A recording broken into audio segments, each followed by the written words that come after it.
evening, ladies and gentlemen and children of all ages. I am Alan, one of your co-hosts, here with my regular co-host, who this very day is 1 year older. Happy birthday, Marty. How are we doing? Regular, not always, but thank you for asking. Yeah, doing all right. It's another day. It's a birthday. Trying to not think about it too much, but thank you for all the birthday wishes today, folks. You were very, very kind. And I will say the shining star of today, I mean, everybody wishing me happy birthday has been nice, but my Facebook friend, Carl Willits from Bolt Thrower, wished me a happy birthday today, who I've never talked to ever. He just saw like, oh, some bloke's birthday. I'm going to say happy birthday. I'm like, well, Carl Willits just wished me happy birthday. So, oh, that's pretty cool. Power, did he get more power. Did he get the age right? 23, right? Yeah, 23 and me. Yeah, nope. It's feeling rigor mortis creep in to my joints. So everybody, bear with me if I keel over. It's Marty. Carl sang for Bolt Thrower, not rigor mortis. Sorry. Yeah. Yeah, don't check my facts this week, because if you would know the behind the scenes of this episode, it's been pretty shitty. It's been a little off kilter, so we're just gonna roll with it. But hey, guess what? We've got two awesome fellas here. Celtic Frosty, our friend Daryl from the Rochester area. It's good to see you, brother. How's it going? Good to see you as well. It's going great. Today is the last day of school, which I know 2/3 of you guys with me here tonight know what that feels like. So that's great. Yeah. Congrats. School is done. Awesome. What's been going on the channel? Not too much. Nothing at all, actually, since last I was here. But oop, fuck. Hit the wrong button. Sorry. Now there's even less going on the channel. Yeah, take that. See, things aren't so great in the... Yeah, I'm having senior moments. Frosty and this said hi here. Nothing new. Get the F out. Yeah, damn it. Here, this is what I wanted to do. There we go. See there? Posted new entertainment for Marty. You're canceled. Right. No, I've got a few ideas set up, and I have a dedicated desk space now. So everything is set. So all I have to do is turn on lights and camera and do stuff. So I'm excited to do it, but you know, as is, like I said from the beginning, I'm happy with what I have, because I wanted to just have a base camp or a brand so I could interact with you guys more. So, oh yeah, no, I'm happy with where I'm at.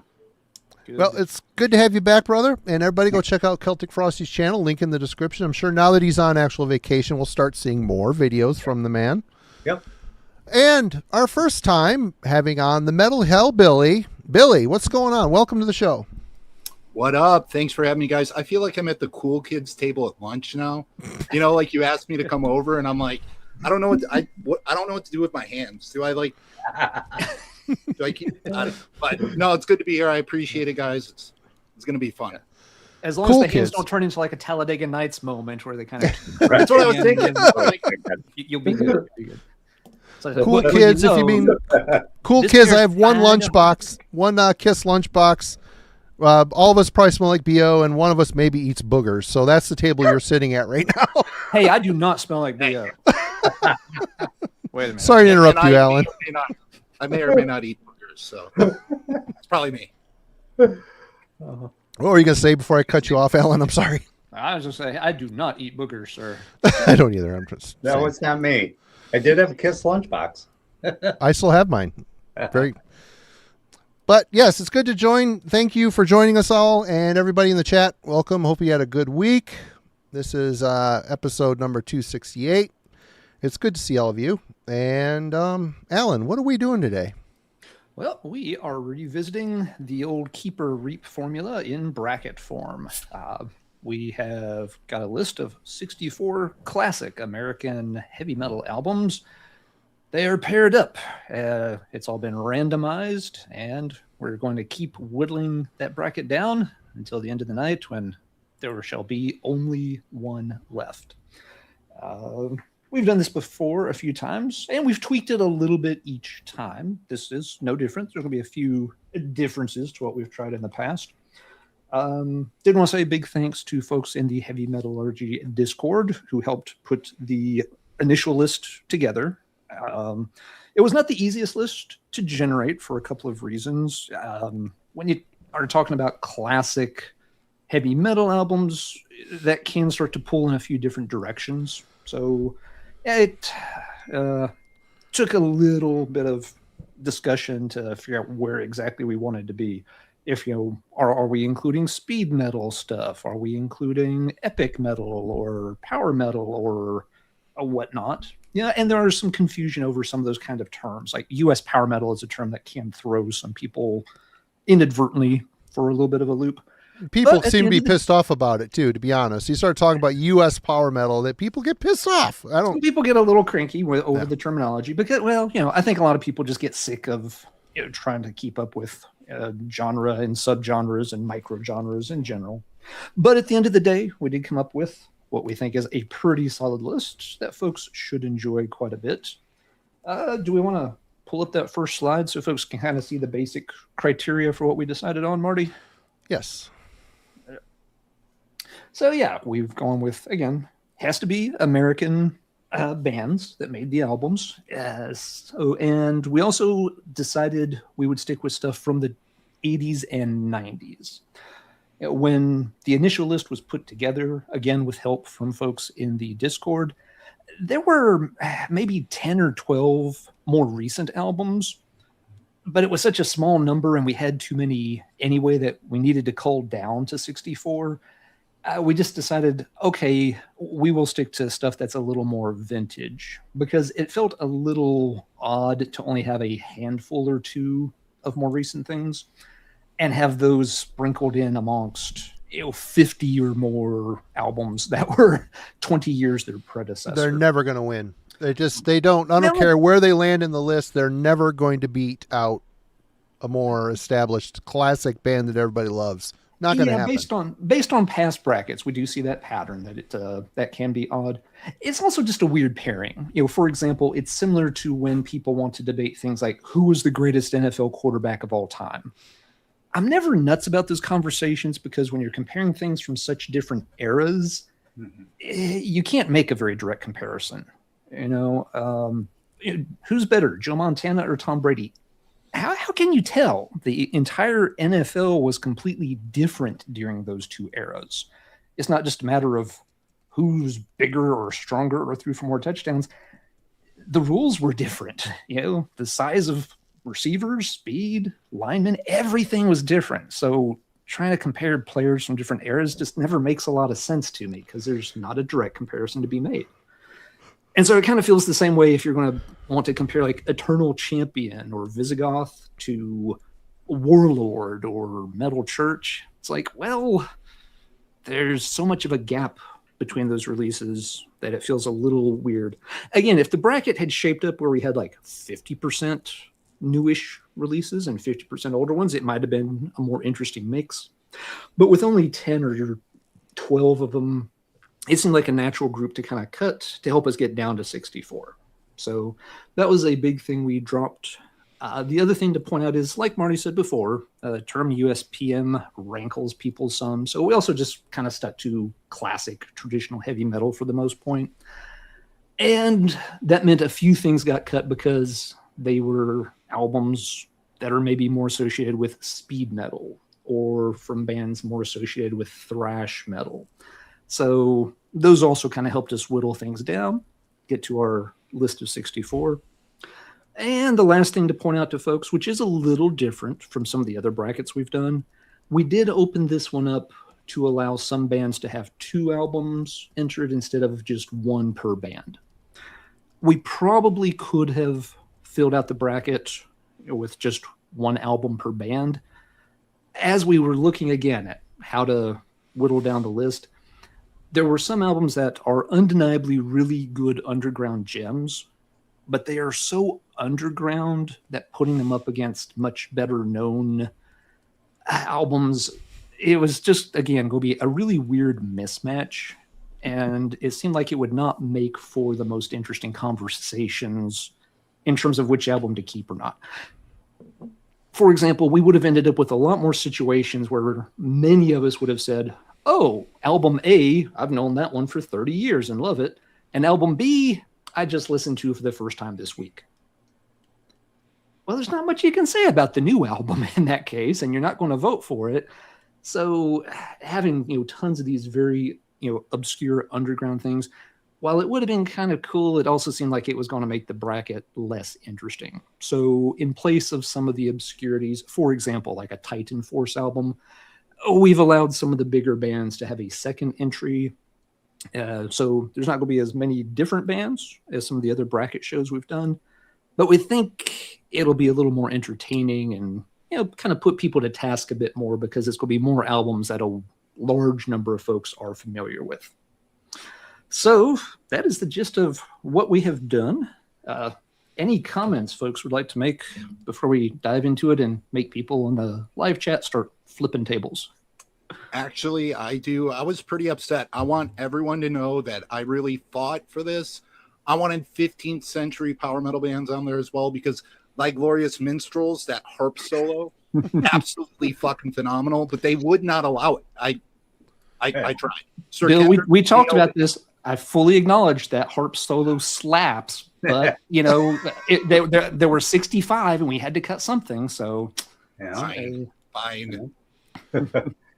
I had one point. I just was always fascinated with the brackets because there's no hard and fast rules for it. You could look at it through the lens of keep or reap and think about the rest of a band's catalog when you compare the two. You can look at it album club style and pick out nuances and weigh points and gauge how important it is.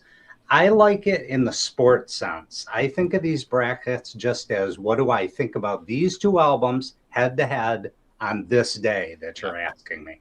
Mm-hmm. So I like it in the true sports sense. That's a good point, Daryl. Yep. Smart. I would say the only thing I have to add here is that going through this list, I thought, oh, this will be easy. A bunch of classics.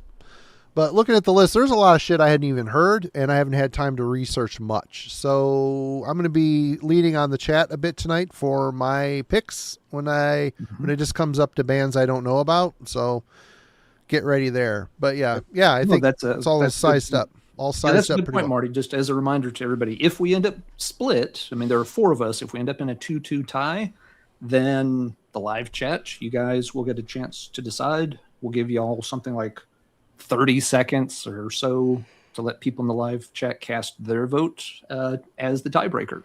So everybody pay attention, stay close to your keyboard, and you'll have some opportunities to definitely influence how things play out here live tonight. We appreciate y'all watching live. It's always great to have folks active in the chat. We want to make sure you have a chance to contribute too. And since Marty didn't do much of his homework, you're going to get chances for sure. Right on. And you're going to get chances from all of us. There's going to be albums that all of us sometimes feel like, I just I don't know these two very well, and I don't have a strong feeling on it. So we'll be throwing it over to the live chat to help make up some of the decisions for sure. We jumped into this pretty quick, but at the end, I want to circle back around to you, Billy, and talk about your channel a bit before we get in, before we wrap it. So people maybe have never seen your show before. We can do it right now, actually. We do it right now? Okay, let's do it now. No, that's a good point. Let's take a minute and cover it. Let's not put it off till later when we're tired and might forget. So the Metal Hillbilly channel, what's going on over there? Honestly, I'm so inconsistent with shit recently that I haven't really done anything. I do have like a ridiculous amount of CDs and vinyl that I can show in a collection update. That's what I've been doing when I really can't think of anything. But I do like the idea that you had, Marty, about doing some sort of power metal segment, since I'm such a cheese head, pun intended, since I'm so close to Wisconsin. But really nothing recently, but I do put up videos from time to time. Maybe I'll get more consistent with it. It's just like I need to really be feeling it, or I'll just randomly go live sometimes. So you got to stay on your toes. But if anyone likes power metal, go over there because I listen to a hell of a lot of it. So you do, and that's all. I like your channel for the fact you're a very funny guy. You have a lot of personality, and you're very, very. And if anybody has seen him in the Discord server, he's very knowledgeable. Knows, I mean, I consider him kind of like a co-conspirator, but he knows way, way, way more. He's further down the cheese flume than I am, but a wealth of knowledge. So definitely, it isn't all he does though. He listens to a lot of other stuff. The link to his channel is also in the description. Please go over there, give him a sub. He's kind of sporadic, but his shit is always entertaining. So definitely go check out Billy's channel. You'll at least cringe a couple times. So. Yeah, right. Cool. Yes. So that homework is out of the way, or that paperwork or whatever is out of the way. Shall we dive into this?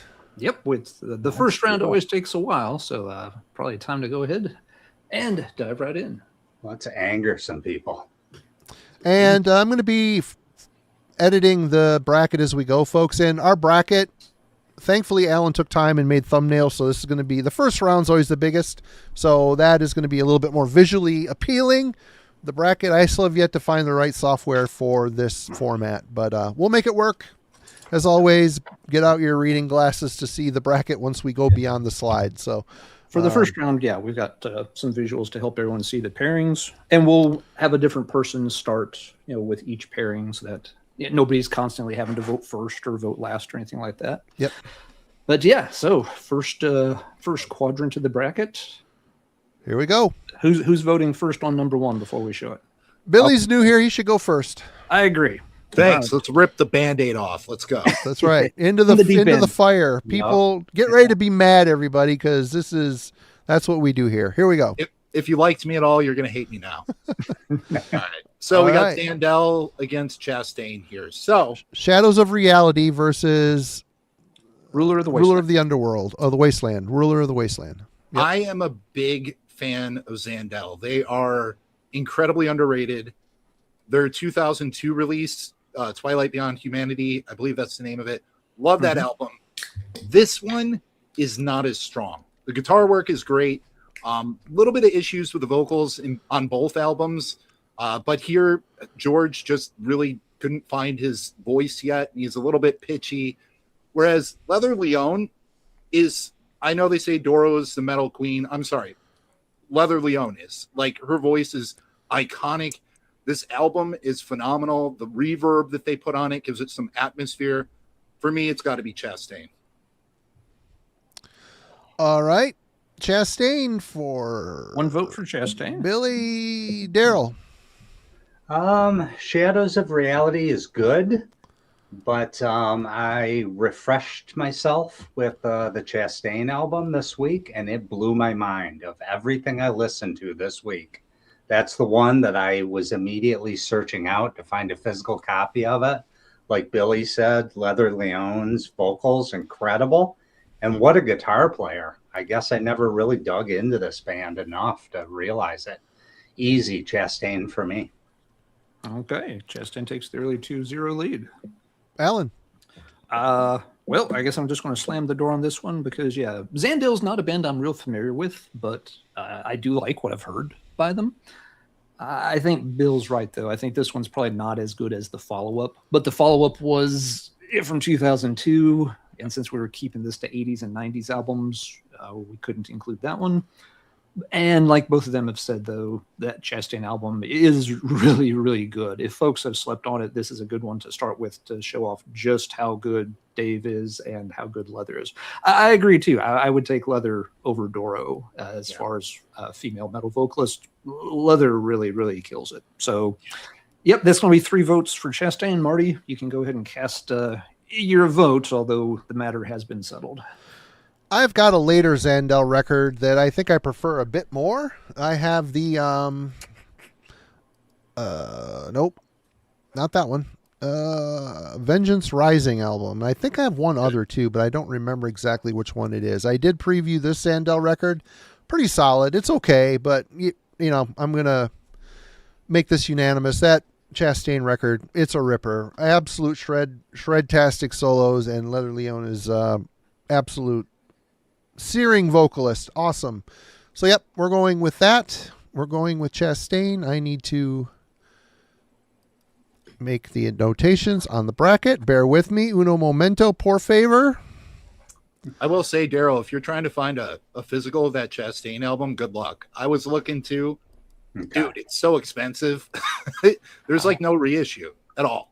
So that's surprising because it's one of his more popular ones, and some of the others have been reissued. I wonder, there must be some label issue with that one. Or maybe I missed it. I mean, like everything I saw was incredibly high priced. I was like, yeah, no. Yep. It's $7.99 if I want the digital. I like having physical, but maybe I'll just put it in my Bandcamp or something. maybe a reissue will come soon, since a couple of his others have been reissued in the past year or two. I hope so. Yeah, fingers crossed. All That right. would be cool. Well, let's see what we got next here. Let's see. So Daryl will be voting first on this pair. Okay. All right. Dio Holy Diver versus Lethal's Programmed. Yeah, I think this is another case of no-name college versus North Carolina. But I do like that Lethal. It's good. I put it up on the Discord yesterday. I jammed it a few times and put it up there, and it got a lot of feedback. But Holy Diver is Holy Diver. I think there are, in my estimate, 5 what I consider perfect albums in this 64 tonight, and that's one of them. So, Holy Diver. All right, Alan. Yeah, the Programmed is a very cool album. If folks are unfamiliar with Lethal, it has that typical Northwestern, Seattle-based sound. A lot of those bands kind of followed in the wake of Queensryche. Lethal's no exception to that, and they do it extremely well. Yeah. They just came out a couple of years too late to really gain much momentum. Their demo is extremely good, too, that came out a few years before the album. But as Daryl said, Holy Diver is Holy Diver, and I'm not voting against Holy Diver in this round. So 2-0 Dio at halftime. Well, Marty, going into the third quarter with your vote, sir. Imagine wandering into a record store when these albums were out and flipping through the racks. Which one are you going home with just based on visuals? I mean, that Lethal Programmed is whoever. I really want to touch the Lethal album for some reason, though. Yeah, who submitted this in the art department and said, "Here's your cover," and the guys went, "Yeah, right, exactly what we thought." But covers aside, it's a great record. I actually own this one on CD. I've always enjoyed it. Oh yeah, completely right. It is very obvious Queensryche emulation worship, but there's no denying that Dio record. That is Dio's best solo album, hands down. So yep, that's where I'm landing. So your vote here doesn't matter, Billy. But what are your thoughts on these? Yeah, if you put that Lethal album up against like 30 of these, any other of these albums up here, Lethal would come out on top. But I mean, we got Holy Diver there. That is one of my favorite metal albums of all time, and it's easily Dio here, but. That Lethal album is killer, and I will definitely be looking for a physical on that. This show tonight is going to bankrupt me, pretty much. Because I know a lot of these albums, but now I'm like, I have to own them now. Yeah. And I agree with you, Bill. In a lot of matchups, Lethal would have won a lot of matchups tonight. It just can't win this matchup. All right. So Alan is next. And yep, I vote first on the third pair. What do we got? Fate's Warning, Spectre Within versus Breakers. I can't read it. Get Tough. Get Tough. Yep. This is a funny pairing because obviously one of these bands is much better known than the other. However, I will say Breaker is an old favorite. This is a great classic album. Breaker were out of the Cleveland scene, had a fantastic vocalist themselves. And that Fates Warning album is not my favorite Fates Warning album. It has a few tremendous songs on it, a couple of their finest, but it has other parts of the album that have just never fully connected with me. So this may seem pretty obvious, but in this particular case, I don't expect him to win, but I'm going to be the underdog and support the underdog. And I'm not sure if that's a dog or a bat on the cover, but we're going to say it's a dog. We're supporting the dog, and I'm going to vote for the Breaker. It's album. A Doberman. There we go. Yeah, we're going with the dog. I will vote for Breaker. That is an old favorite of mine for sure. Voting for the underdog. So Breaker comes out of the gates storming with a vote. Marty, I have a feeling this lead isn't going to hold very long. This is the first time I've heard this Breaker album this week, and you're right. This is a very solid, it's great production, very smooth. It's kind of the type of metal that's teetering. It borrows moments from hard rock, but not in a gross way. It's a really solid record, but yeah, you're not going to topple, the John Arch giant for me. And Spectre Within, it's a pretty easy choice. I feel bad for Breaker because Billy mentioned earlier, it against any other band, it could have maybe had a little bit more of a chance, but no, I've spent way too much time listening to the Arch era of Fate's Warning to poo-poo that. Yeah. Mom and Dad are fighting. Daryl and Bill are going to have to help suss this out. Right. Bill, you got the next vote on this. All right. So that Breaker album, much like the Lethal album, is a case of terrible artwork, amazing music. This album, I mean, the fact that the guys only put out one full length in 87, I believe it was, and this is what they came up with is, I mean, it's phenomenal. It's a huge statement. And again, this going up against anything other than my favorite Fate's Warning album probably would have come out on top, but this is my favorite Fate's Warning. So I'm going to have to go with John Arch. Fair. All right, Daryl. Yeah, it's a clean sweep. It's Fate's Warning for me. Breaker's new to me this week, but I agree with everything that's been said. It's like easy listening metal, just very easy to listen to. Loved it, but it's Fate's Warning. Well, fair enough. Breaker did get some points. They were on the board at least. all right. Let me do that. I did that already. Okay, next up is me. I am first on this one, right? Okay. You will be first on this one. Yep. Nasty Savage debut versus Refuge Denied by Sanctuary.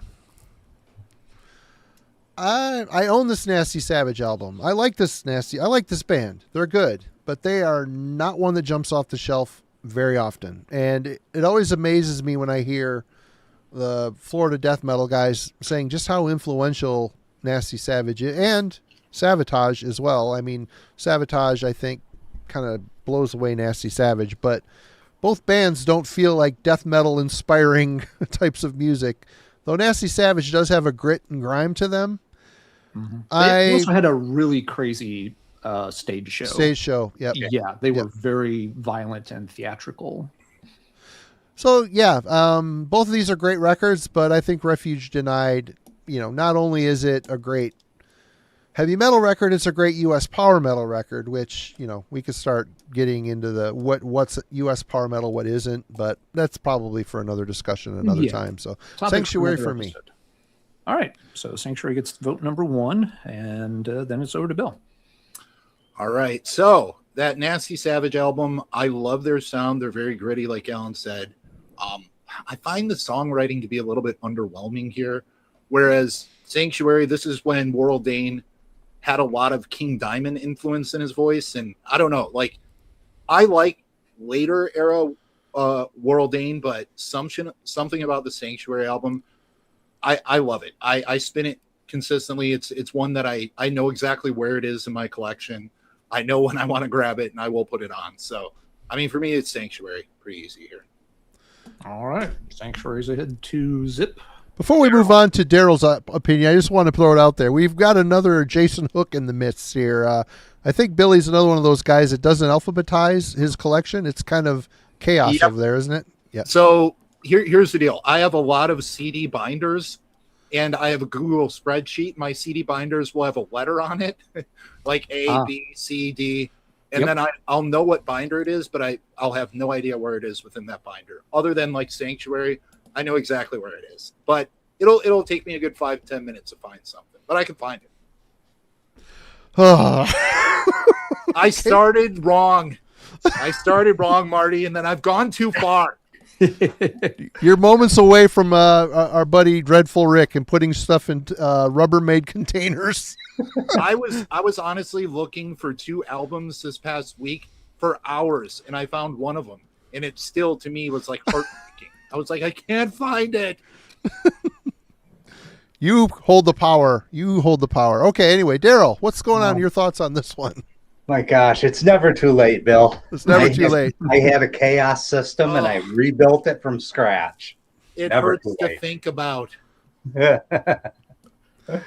you die, Rick, we will bury you in Rubbermaid. We'll put you in one of those little totes, hermetically sealed, put you in the ground, build you a Tupperware tombstone. Anyway, go ahead, Daryl. Rick. I do love this Nasty Savage album. I like the EP and the album that follow it too. I really dig Nasty Savage. But this Sanctuary album is a top 10 all-time album for me. When I looked at this list, this is the album that's going to be hard to beat in my heart and mind. Sanctuary all day long. So there we go. That's a pretty clean sweep, I think. It's a 3-zip. Yep. Oh, I'll weigh in for just the heck. I'm sorry. I thought you went first. Sorry. Go ahead. Nope. Yeah, this is a tough one, and folks in the live chat have been acknowledging that. The difference here for me is the Nasty Savage album is kind of consistent throughout, whereas the Sanctuary has some peaks and valleys. It has a couple of all-time must-have playlist kind of songs on it, like Die for My Sins and Battle Angels. There are some things on that album that, kind of go, they're fine, but they don't resonate the same. Like I could probably do without the White Rabbit cover. So there's that kind of, balancing act. You want the album that's, perfectly consistent, or the album that has, huge highlights over, some tracks you're less enthusiastic about. On this day, I probably would have voted for the Nasty. Yeah, I'll vote for the Nasty Savage. I mean, it doesn't matter, but the Nasty Savage deserves at least one vote, and so it shall have it. It'll go down, but it'll go down fighting.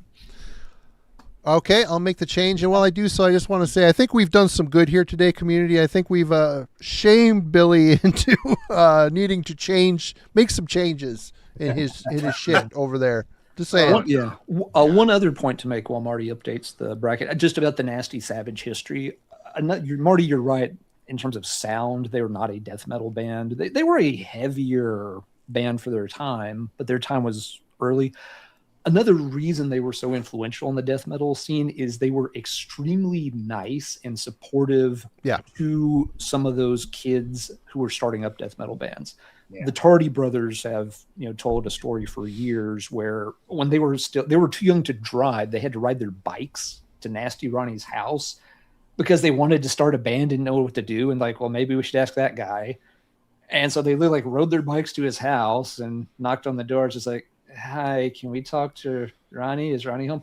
And by their telling, he not only came out and talked to them, he picked up the football. He's like, hey, yeah, let's go hang out, toss the ball around, anything you want. He talked to these just random kids for hours, giving them serious advice, not patronizing them, not talking down to them, but really telling them, okay, if you want to start a band, you got to do this. You got to do that. Don't let people try to pull this kind of shit on you. Really treating them with a lot of respect right there before they even had a name or anything. They hadn't even gotten to the stage of calling themselves Executioner. So that's another reason that Nasty Savage comes up in those things. They were influential in terms of helping them behind the scenes just get started, which is really, really cool. Because, most people hear Nasty Ronnie and they immediately think of, broken television sets and people having to pick glass out of his back after the show, where he would just fall on the stage and wallow in it after smashing up television sets and stuff. So crazy extreme guy, but was really, really nice to those younger guys who became the next generation of Florida metal. It's cool. All right, awesome. All right, we're back to Bill making the first choice here. Whew. All right, so this is going to be the first time that I defer to the chat because I'm not very familiar with either of these albums. Let's see what the chat comes up with. Yeah. For those listening, we've got Wild Dogs, Reign of Terror versus Hexes, No Escape. And Bill's given his vote to the chat. So, chat, start voting, and we'll see what y'all feel like. Let's see. Mike Villain's not sure. We got one vote for Hex.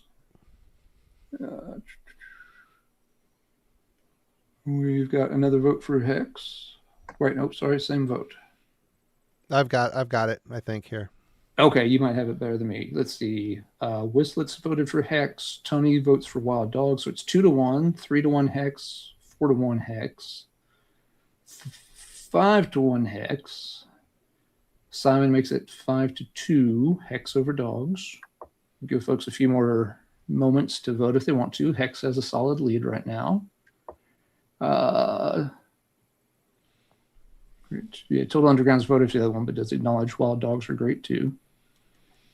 So, all right, looks like the chat is wrapping up. A couple more for Hex. Okay, that's going to kind of seal it. So Hex will get the first vote. Yeah, Hex. It's pretty much it's like 7-2 right now. So, all right, Hex will take the first vote. Daryl, you get to cast the second vote.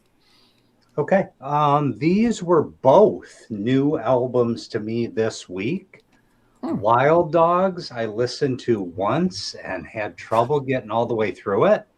Hacks, I immediately put on a list with Chastain that I wanted to seek it out. I love this album. I like it even more than the follow-up that's also in our bracket. But Hacks, easy. All right, so Hex has 2 votes then. I'm third on this one, and I will vote Wild Dogs. They are both very good albums. And I think this is a good matchup in terms of sort of quality, where the bands were at and such. The Hex album is very good. The Wild Dogs album, in my opinion, is a little better. And it's one, it took me a few listens the first time I got it to really get into it as well. So if it is new to some folks, I would encourage folks, give it a few spins. For me, I don't know the Wild Dogs catalog very well, but it is easily the best one that I have heard. So I want to make it 2-1. Hex is still in the lead, but Marty's got the 4th vote. And if that's tied, we'll have to flip a coin because the chat's already gotten to vote. I own the Wild Dogs record, and I'm kind of with Frosty on this one. It's okay. I expected a bit more out of it. It kind of lives in the hard rock area a little bit for me. Yeah. The Hex was the first time listen this week, and I own Morbid Reality by Hex. That's the only one I own by them, and that's where they got that Clint Bauer from Abscess in the band. Yeah, they're a lot more aggressive. So having heard that record and then going backwards and hearing this, it's like different band, a totally different band. But, it's good. It's solid, traditional heavy metal. I think if I were given more time with both albums, I would gravitate more towards the Hex. So, all right. So Hex is going to win that one. Poor Wild Dogs will have to pull an Old Yeller on that one. 3. Hex no escape. Okay, that is saved in our little bracket thing. And let's who's next on this one? Is it Daryl votes first on this next pair? Yep. Okay. We got Jack Starr's Burning Star versus Awaken the Guardian. Wah, wah, wah, wah. Well, it's going to be very easy to let down Mike then, because I showed this Burning Star on the Discord today, and he said, wow, what a great album. And I went, really? I might not say the same. I did not care for that Burning Star album. And the cover of Fire and Rain, oh my gosh. that was a choice they made and now must live with. Yeah. And it's placed 3rd on the album to boot. There wasn't much about that album I liked. I'm sorry. Awaken the Guardian. That's all right. Let's see. I vote second on this one, right? Yep. While I will vote for Fate's Warning, of course, I will stand up for No Turning Back. Other than the James Taylor cover, I think that is a fantastic album. It's got a great vocalist with Mike Torelli on it. You hear Jack Starr really go more into almost like a proto-European power metal, neoclassical styling, a lot more than you're used to hearing Jack Starr do before this point in his career. He was always a good guitarist, but his Virgin Steel stuff and his solo albums a little more straightforward. But this one, he's really leaning into the theatrical side of the guitar playing, and I love it. It's an old favorite. I think it's a great album, especially for those looking for things where Halloween and other early European bands may have gotten some influences from. I think this is an album that they might have looked to. That is just conjecture on my part. I don't have any evidence for that. So I think it is a really great album, but sometimes that great underdog runs straight into the cement mixer, and the 2-ton cement mixer here is called Awaken the Guardian, and so there we go. All right, Marty, say your piece. First of all, if you're going to willingly cover James Taylor, God, you're boring. You're just a boring human being, and you like putting white wallpaper on your walls. But anyway, Yeah, for me, Awaken the Guardian is mystical excellence, and if it doesn't land towards the top of the list of this bracket experiment, I would be greatly surprised. But Awaken the Guardian for me. And Bill, Not that it matters. But like Alan, I will defend Burning Star. I own quite a few of their albums, and yes, don't worry, everyone. I can find them. Okay, I know where they are. people are concerned in the chat. I know. About this now. I appreciate the concern. When I go insane and I'm in an insane asylum because of it, then you can tell me told you so. But no, I enjoy this album. But again, it's going up against my second favorite Fates Warning album, so it's got to be Fates Warning here. Okay. James G. Warrior, I did not say that James Taylor is a national treasure. I did not say that. Someone else said that. I would never say that. That is crazy talk. Total crazy talk. Anyway, who is next? That would be Alan is on next. This one. Yep. What am I voting on, Mate? Oh boy. Armored Saint, March of the Saint versus Savage Grace, Master of Disguise. Okay. You have a pair of albums here that both have production problems. Armored Saint sound way too clean on this album. I mean, it's a Chrysalis release, so you figure the label had something to do with that. Armored, but yeah, I've always had problems with that album because it just sounds a little too thin and a little too wimpy. John Bush is a great vocalist. We've been down this road before. But yeah, I can't really get into that album a lot because of the really kind of not heavy sound of it. Master of Disguise, on the other hand, they have an amazing vocalist as well. And I don't know what the heck's wrong with the production on that one, but whoever was turning the dials, they called in sick, and Timmy the intern was put behind the mixing board, and it just doesn't sound very good. If Master of Disguise had a really top-notch production, I think that album would be widely recognized as one of the real benchmarks of 80s US metal. But it doesn't, and it's not. My vote here will definitely be for the Savage Grace, though. There's fantastic music there, but it is one that you got to listen through the production a little bit to hear it. So let's give Savage Grace the first vote and let Marty cast the second vote. That Savage Grace is a late comer to my awareness, metal awareness, U.S. power metal, U.S. heavy metal awareness. And yeah, it's been an excellent find. Some albums I've liked more than others. This one has got kind of a classic element to it. Great riffing, great singer, great songs. Armored Saint, again, we're going to pull out old JT, old James Taylor. If James Taylor was a metal band, it might be Armored Saint. Just saying. There, I said hey guys, now Marty, for the record, Marty said that, not me. So yeah, I'm going with Savage Grace. Billy. Yeah, before everyone throws tomatoes at you, they're going to start directing them towards me because I do not think John Bush is really that good of a vocalist. I don't know. I know everyone's going to hate me. There's something I just don't like about him. Kind of like Alan, you with Ralph Sheepers. Like, yeah, he's a good singer, but to you, it just doesn't sound good, right? Right. That's how John Bush is for me. No, that's right. This Savage Grace album, so many blind guardianisms in this that I absolutely love it. Yeah, I'm going with Master of Disguise for sure. Okay. Well, Daryl. Let's let Daryl vote, although the shouting is pretty much done. I don't know. I'm not a big John Bush fan either. Armored Saint can get no love tonight. I do kind of think he's a little boring, but I enjoyed this Armored Saint album along with Nomad. Those are the two that stand out for me. Against this Savage Grace, I do love this album also. The production kind of ruins it for me, and I never connected with it at the level other metalheads have. So it's still Armored Saint, despite Bush not being my favorite. All right, so we've got a 3-1 situation here. Armored Saint has won, and What? No, whoa. 2-2, wasn't it? Ellen, did I skip you again? I'm sorry. I thought you went first. I'm sorry. Yeah, Go ahead. No, you and I voted. First. Wait, no. Yeah, you talked about Savage Grace already. Yeah. Yeah, but it's three. Yeah, because I voted for Savage Grace. Yeah, 3 people. Yeah, the first 3 voted for Savage Grace. Yeah, it's 3-1. Oh, Armored okay. Saint got got one. I got it flip flopped. No, I thought you were Savage Grace saying Armored Saint got 3. Never mind.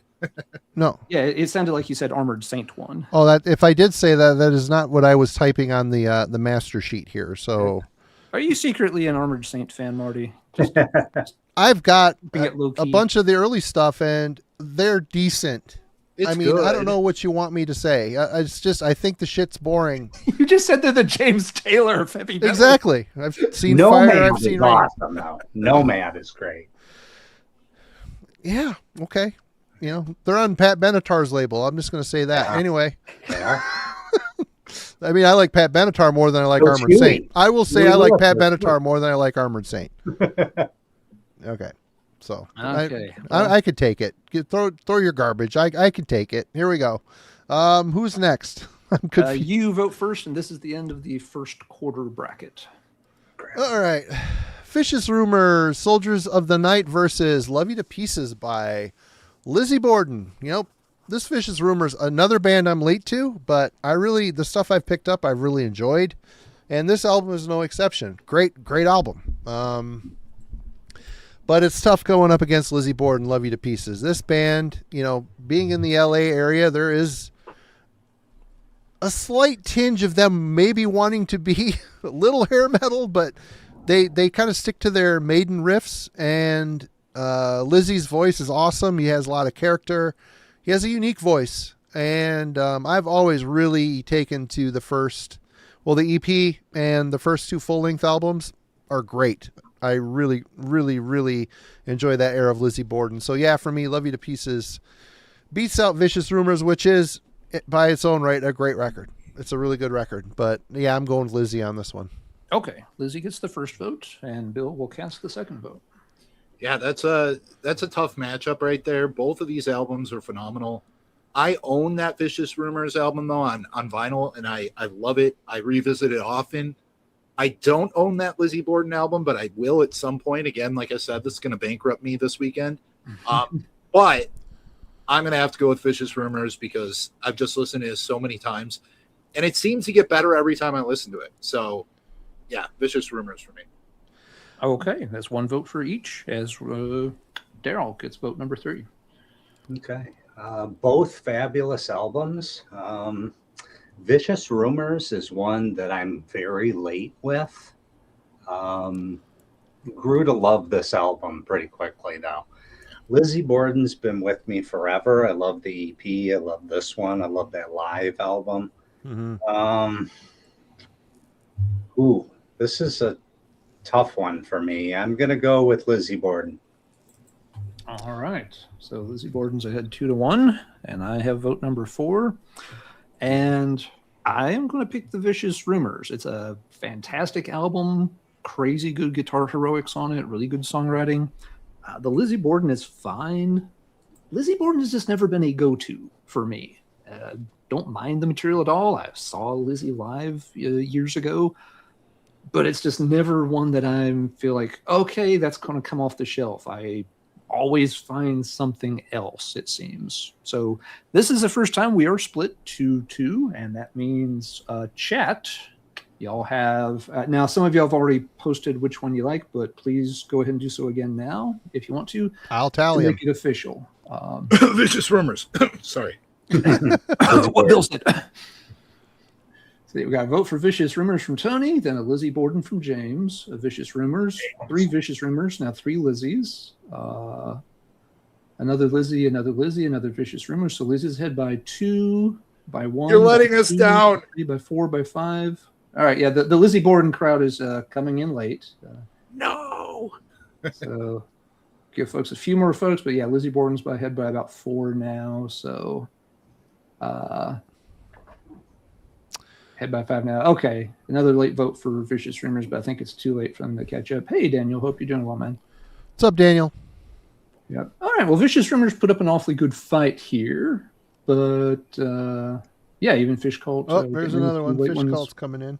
Yeah, Lizzy's still ahead by a few votes, though. I don't think it's going to... It would need a quick last-second surge here, and I'm not seeing that happen, so... All I think right. we're going to have to call this one. But that was close. I agree with folks. I think that was a pretty good even matchup on albums. I know why. It's because I didn't organize my collection. I get it. Yep. Oh, I know. That's why. They're passively aggressively getting back at you if you don't like chat now, Bill. It's my fault, everyone. I'm sorry. All right. Moving on to the next batch here. Yep. So it'll be Bill's pick once again to start us off. All right. We got the debut self-titled Crimson Glory up against the Rods. Is it just the Rods? It is just debut the Rods. self-titled from the Rods as well. Yep. Okay.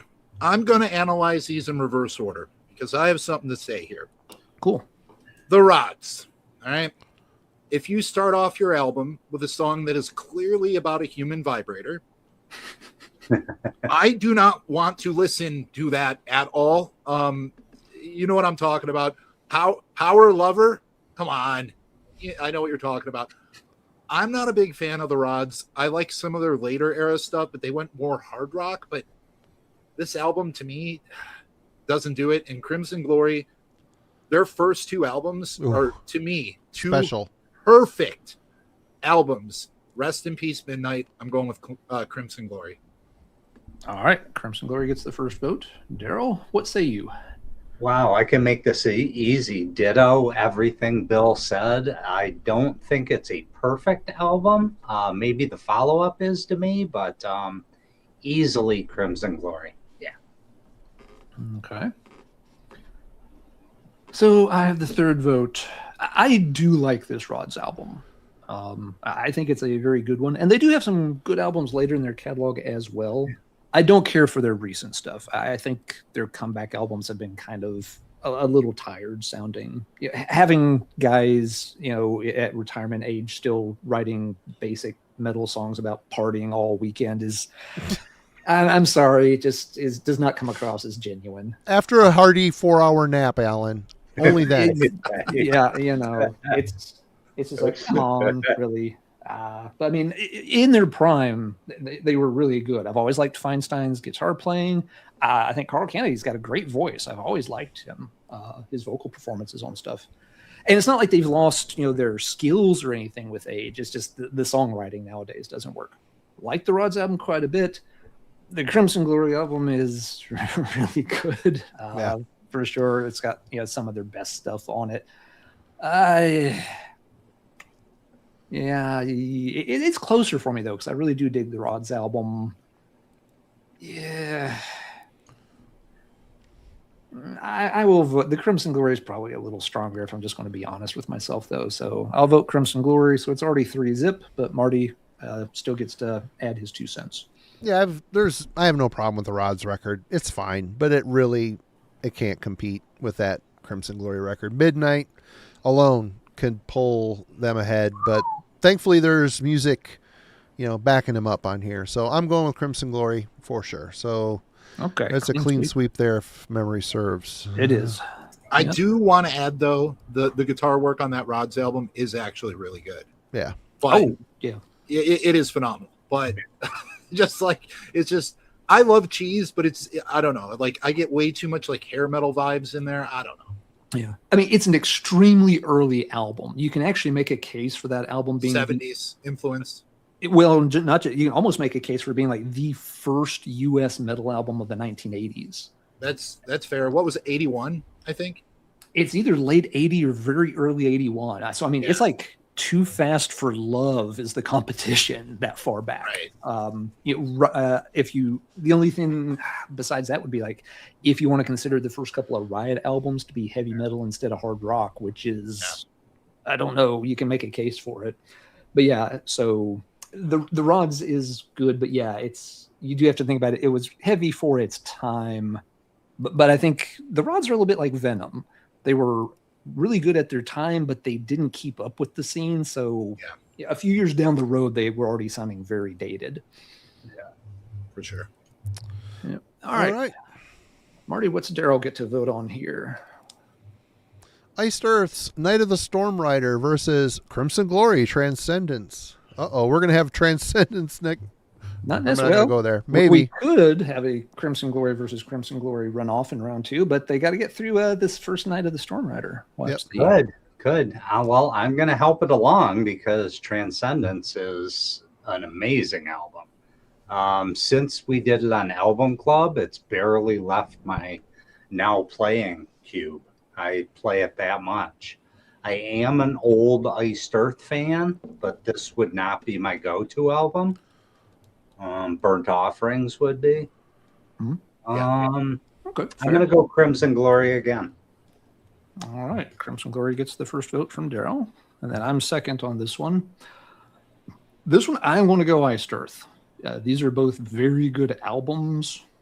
With Crimson Glory, I do prefer the self-titled a little bit over Transcendence. It's nothing against Transcendence. I like the songs on the self-titled a little better.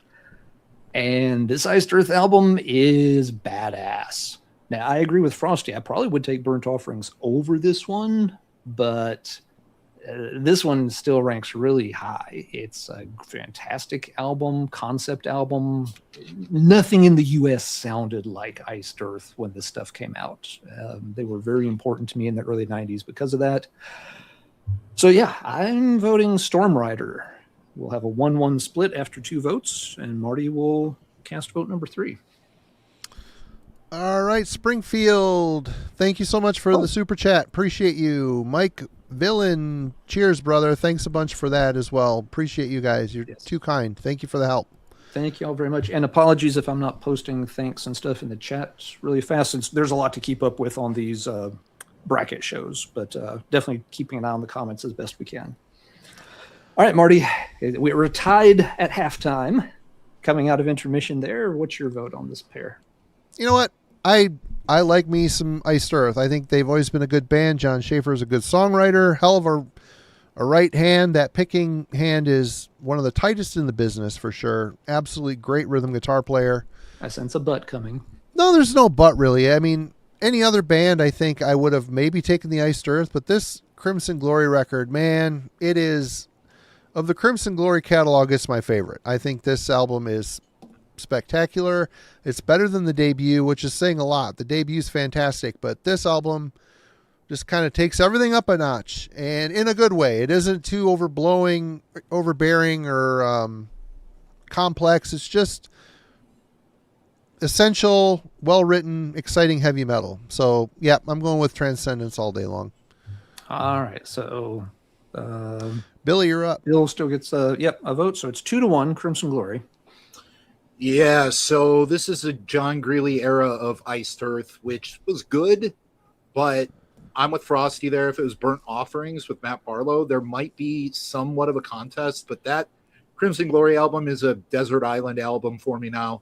Like, it's one of the albums where every single time I revisit it, it gets better.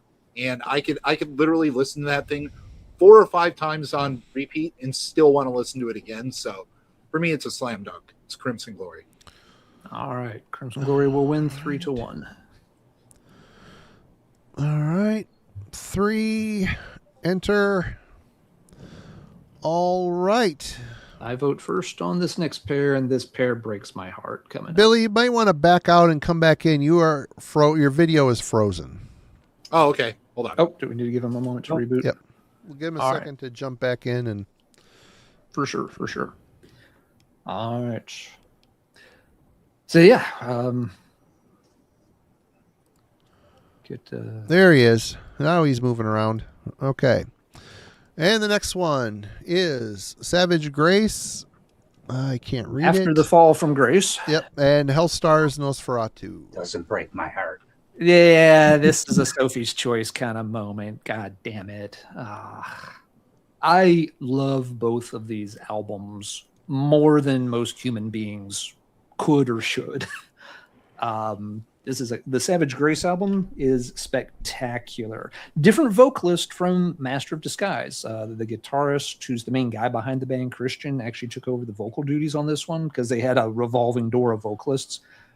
And he sounds really good as the singer, and the music does not suffer for it at all.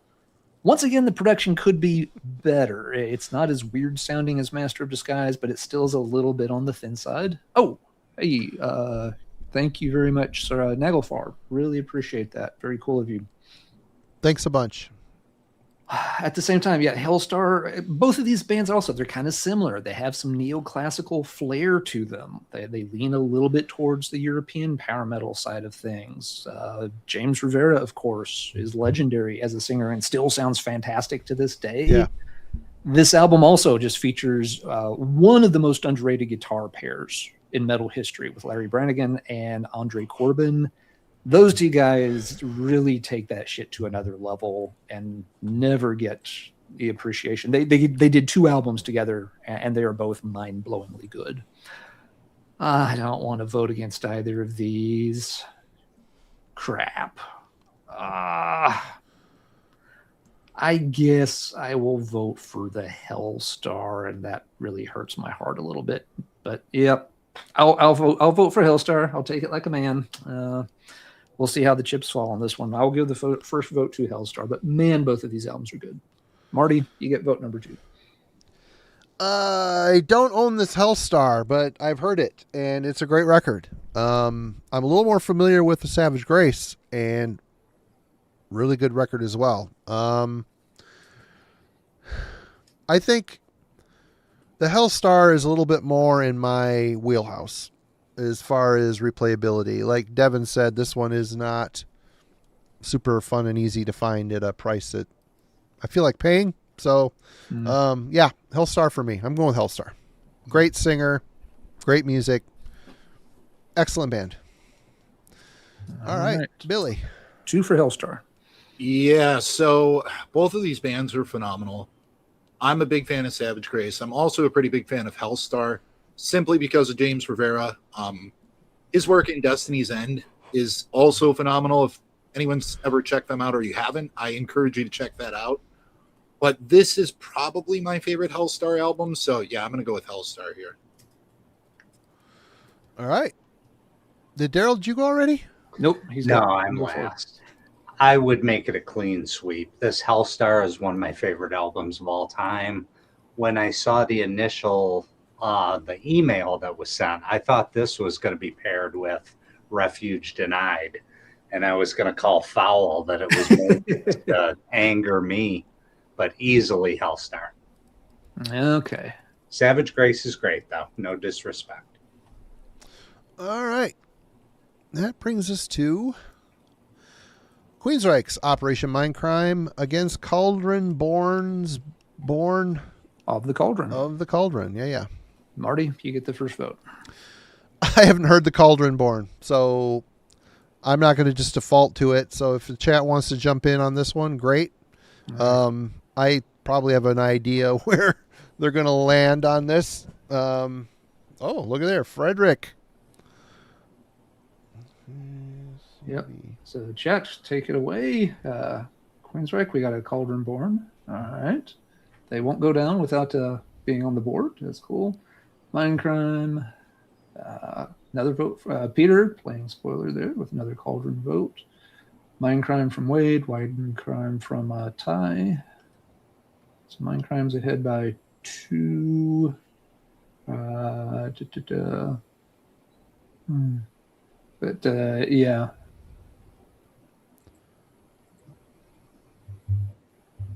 Queensryche. Oh yeah, Queensryche's ahead by a few. So if y'all really want to make the case for Cauldron Born, It's 7-3 at this point that I kind of stopped. So yeah, once one's ahead by about 5, that's not going to swing back the other way. Okay, so Queensryche will get the first vote. Bill, you get the second. Yeah, so that Cauldron Born album is fun. I want to say it was 97. I know it was late 90s. I think you're right. That album came out. They have a lot of European influence in their sound, which I definitely dig because I'm big into the cheesy power metal side. It is a bit sloppily done, though. You can tell that I don't think they played to a click track, which, I mean, I don't normally dislike that. But sometimes when it's faster power metal and you got some solos going on, too much slop could add charm or it could be a bad thing. And here, I think it kind of hurts the album a little bit. And I love Queensryche, but this is not my favorite Queensryche album. Rage for Order is, but it's my second favorite, so I'm going to go with Operation Mindcrime. Okay. 2 Mindcrime votes. Daryl, you get the third vote. Okay. I'm going to give the community the first chance to flip some tables because I'm choosing the one that's not Queensryche. Yeah, you're on the record as not being a fan of this one. Okay, Alan. Yeah, I gotta go with Mindcrime. Bill described the Cauldron Born pretty well. It's kind of a cool album, but it does feel a little loose at times, and I am a fan of Mindcrime, so Mindcrime will win 3-1. But hey, Cauldron Born put up they struggled. They didn't just roll over. So cheers to Cauldron Born. Might be one I go back and I'm not real familiar with that band. That's one I might circle back to and give it some more spins this weekend for fun. All right, next up, Bill will have the first say in whatever pair is next. we've got Ooh. Ouch. Kirthungal against the self-titled Wasp album. Oh, All right. So That is King of the Dead. Sorry, everybody. yes, King of the Dead versus Wasp's forgot to read it. debut. all right. So Wasp's debut to me is the band trying to find their footing. Blackie doesn't quite sound like Blackie yet. I like the album for what it is. It's not my favorite Cirithungal album, but I just love how unhinged they sound at times. And I know it's a love it or hate it approach with the vocals there, but I love that album. I revisit it quite a bit. So I'm going to go with Cirithungal here. All right, Ungle gets the first vote. Daryl, you are next in line. Okay. This is the first one that really made something happen in my stomach when I saw it. I have become a huge Cirithungal fan since I found, especially Alan, but this community in general, that's the band that is rocketed to the top of my playlist more than any other band. Went from hardly knowing anything other than great cover art to being one of my favorite bands. That album, however, is still my third favorite Ungal against my favorite Wasp album. And I don't think, and I kind of disagree with Bill on the Wasp, though. It seems pretty cohesive and tight to my ears. He sounds, he reminds me of Mike Howe quite a bit. I don't know if anyone else picks that up there. Okay. I don't know. I just hear a lot of Metal Church, and I like Wasp, but I like their later stuff. I think it's just me when I came to Wasp. Yeah, fair enough. Yeah, I think that Wasp album is amazing. Almost every track. That School Days one is kind of the weak point, but I'm going to take Wasp. Okay, so now we are tied at one apiece. I've got the third vote.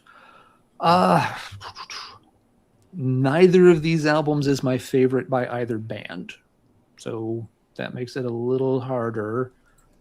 But I will go with the Cirithungal. The Wasp album is absolutely fine, but there are several Wasp albums I like more than the debut. Part of that may just be my age. I'm not quite old enough to have been there for the first Wasp album, so that all the hype and craziness around that era of Wasp, it happened before my time, so I don't have quite that same connection to that album like some of the folks are describing in the chat, which is really cool. Ungal, yeah, is a big band for me, and so I will vote for King of the Dead, even though it's not my favorite Ungal album. So we're 2-1, Ungal ahead of Wasp, and Marty has vote number 4. Yeah, I'm super late to Cirithungal. I do appreciate them. Again, Alan kind of got me turned around on them for sure, and appreciating them. But Wasp is one of those bands back in the day getting that cassette. It felt like it was, raw and not scary, but like an album maybe I shouldn't have had, I wasn't supposed to own at the age I was at. I'm like, wow, this is really has an edge to it. This is perverse and just really, but the thing of it is the songs are so good, that razor sharp guitar tone, and Blackie's voice. I mean, what a trademark that thing is. I just love, as the years have gone by, man, I just absolutely love the way he sings. But, I'm a Mike Howe fan as well, but I think Blackie just really zeroed in on the grit and made it melodious somehow. I don't know. It's really cool how he did it. Yeah, it's Wasp for me. There's a lot of nostalgia attached to that record. King of the Dead's a great record.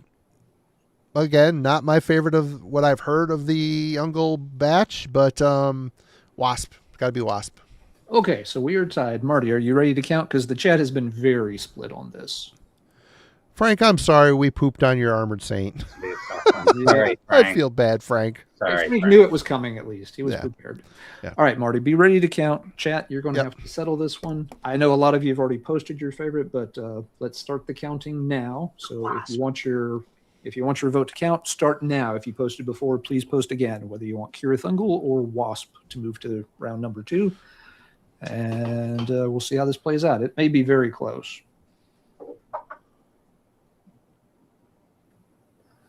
We've got, let's see, Paul votes Ungle. Whoa. It jumped. Shit. Yeah, I gotta keep up. Got Wasp, Ungle. 3 Ungles, 1 Wasps, 2 Wasps, 3 Wasps, 4 Wasps, 5 Wasps. So 3 to 5. I've got 6 to 6 so far, unless something happened. You may be further down the page than I am, Ben. Okay. Oh my God. You keep going then, because you're further down than I am.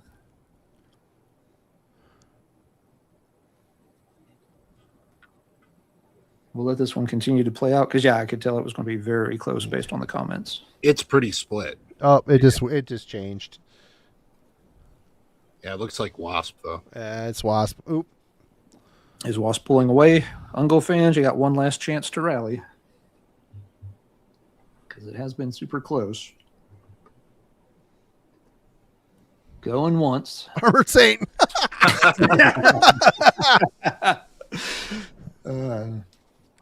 Going twice. Marty, what's the tally right now? 10, 11 to 5, 6, 7, 8, 9. 11 to 9. I'm sure I missed some. I mean, Ungle- things were kind of, it would advance, it would jump. Yeah. Ungle fans, last chance. Wasp. No double voting, too. If you're doing that, that's a dick move. Yeah, please don't double vote, because it is a little hard to count them in real time. Wasps can only sting once. Come on. Yeah, are we willing to call it as Wasp, folks? Yeah, I think it's Wasp. Yeah, it looks like Wasp. It looks like it's Wasp, but not by much. It isn't, it's close. It's close, but It is Wasp. close, yeah. All right, let me get this adjusted on the sheet here. That is the closest one we've had so far. No surprise. Broke my heart. Yeah, that's. I mean, I like the Wasp album a lot. I can't. I'm to. not sad to see Wasp move on. Yeah, but, same. I think I need to revisit it because I got called out in the chat for saying he sounds like Mike Howe. Maybe I just heard it wrong. I don't know. No, they have a similar quality. I think. I hear some Lizzy Bordon too when I think of Blackie. Yeah. Right on. Yeah. It's just really like you said, very melodious. Yet he puts so much grit on it that it is a phenomenal sound. I love it. But all right, Daryl, you're up first here for our next pair. Metal Church, The Dark versus A Distant Thunder by Hellstar. Holy cow. Not pulling any punches here. Yeah. If the Hellstar didn't have the trees, I would go for now. I can switch the light picture to the treeless one. I love both of these albums. I do. Sure. This is another tough one. Metal Church, I think this is the most aggressive they ever get. And I really like this album, especially in recent years. Distant Thunder is my second favorite Hellstar. Man, I'm going to take Metal Church on this one. Okay. Metal Church strikes first. I've got the second vote on this one. Yeah, these are both excellent top tier kind of albums. I agree, Daryl. I think this is Metal Church at their most aggressive, and it comes out of the gate swinging with a ton of bricks. The Hellstar album is superb. It's one of those albums, I don't play it all that often, and every time I play it, I am amazed at how good it is. It's like it's even better than I remember. And once again, the Corbin Brannigan guitar duo, good Lord, those guys are insanely good together. If you like bands that have that classic twin guitar attack and you're not familiar with this era of Hellstar, this is the one thing you should check out this weekend from this entire stream. Go check out one of these two Hellstar albums and listen to these two guys just go at it. I'm going to vote for the Hellstar. It's super close, but I don't want to drag my feet too long. I'll take the Hellstar. I'll make it 1-1, and Marty will get vote number 3 here. I own both of these. I'll just say the Hellstar I have always had on cassette. Always enjoyed it. I think it's a really good, solid record. A band I definitely need to invest more time in. Metal Church I've owned at one point this on all 3 formats at the same time. When it came out, I just pined over it, listened to it endlessly, and the cool thing is my kid has gotten into it as well. So not having listened to the album in a while, putting it on, listening to it in a car ride with him, it holds up, man. These songs are great. Dave sounds awesome on it. Songwriting's great. There's a bit of atmosphere. It's a great record. I think it's awesome. And I'm going with that one easily. The Dark. Okay. So Metal Church has 2 votes. Hellstar has 1 vote. Bill is the 4th vote. All right. So it looks like I could either put the nail in the coffin here or send it to the chat. Yep. All right. Both of these albums are amazing. But I mean, one of them stands out a little bit more to me. And that's The Dark. It's probably my favorite Metal Church album, depending on the day. And I actually just recently spun this before I knew I was coming on the show. I actually spun it a couple times this past week. So, and every single time, again, I go back to it and I'm like, why don't I listen to this more often? And then I'm like, oh yeah, because I'm a collector scum and I have way too much shit to listen 5,000 new things that just showed up this month. Yeah. And I just got a package today and I'm like, damn it, I don't remember ordering this, I have a problem, folks, send help. But yeah, I'm gonna that's when you know the monkeys got you. The monkey's making the decisions. Yeah. That's what when the debt collectors come, it's the monkey, it's not me. So, yeah, Metal Church. All right, so Metal Church, The Dark wins 3-1. Yeah. Yep. And I can't complain about that. I mean, they're both fantastic albums. Yeah. Yep. All right. Who is next? In the I vote first on this next pair. Next pair is Culprit, Guilty as Charged versus Sentinel, Beast, Depths of Death. Yeah, kind of a fun underground pairing. These albums are a bit different. Culprit's, again, one of those Northwest bands. They're very early on the scene, though, so they don't really have the Queensryche sound as much, since Queensryche was still up and coming. Sentinel Beast is cool, a little more on the aggressive side of things. They're both albums I like. They're both albums I don't revisit all that often, and rather than drag it out too much, I'm just going to vote for the Culprit. Every time I go back to that one, I do really, really enjoy it. So if folks have a problem with that, sorry, I'm voting for Culprit, and I'm guilty as charged. Marty, your thoughts? Well, I just have to check one thing here so I don't say something stupid, which, I do that often, so it shouldn't be anything new. Yeah, they were a one-and-done band. I have the Sentinel Beast Depths of Death on cassette. Always liked it. I've never seen it show up in a store any other format other than cassette. I would have upgraded it because, she's got a great voice and the music it leans into its maidenisms. And they even cover, which one they cover? They cover a Maiden song. I can't remember which one. Phantom of the Opera. Yeah, Phantom of the Opera. They close the album with it. And always liked that record. Culprit, first time spin for me this week. I like it. Thought it was pretty good, but that's not going to cut through the weeds of decades of nostalgia. So, yeah, I'm going with Sentinel Beast on this one. Okay, so we got a 1-1 tie. Bill gets vote number 3. All right, so I only know one of these albums, Sentinel Beast, and I think it's cool. It's thrashy, but is it just me or does the kick drum sound like wet cardboard? Is that would be the whole drum kit of The production Hotter Than Hell by Kiss. That whole thing Oh, is yeah. wet pizza boxes. It sounds bad, that kick drum, but I do like the songwriting. I like the music, but I don't know that Culprit album, so I'm gonna have to throw this out to the chat and see if they can help me out here. Okay. We're getting a lot of Sentinel Beast, so Yeah, it's probably the better known album, if nothing else. But chat, if you'd like to vote, go right ahead. I see 3 Tim's for got Sentinel Beast right Beast. off the start here. Yeah, Tim, Fish, and Simon have all started for Sentinel Beast. And again, if you posted before, sorry, but if you would please go ahead and post again, since we're now officially counting. Let's see. Well, what else we've got? Got a Culprit from Low Noise. All right. Culprit's on the board, 3-1. Jay votes Sentinel Beast. Beer Mantis votes Sentinel Beast.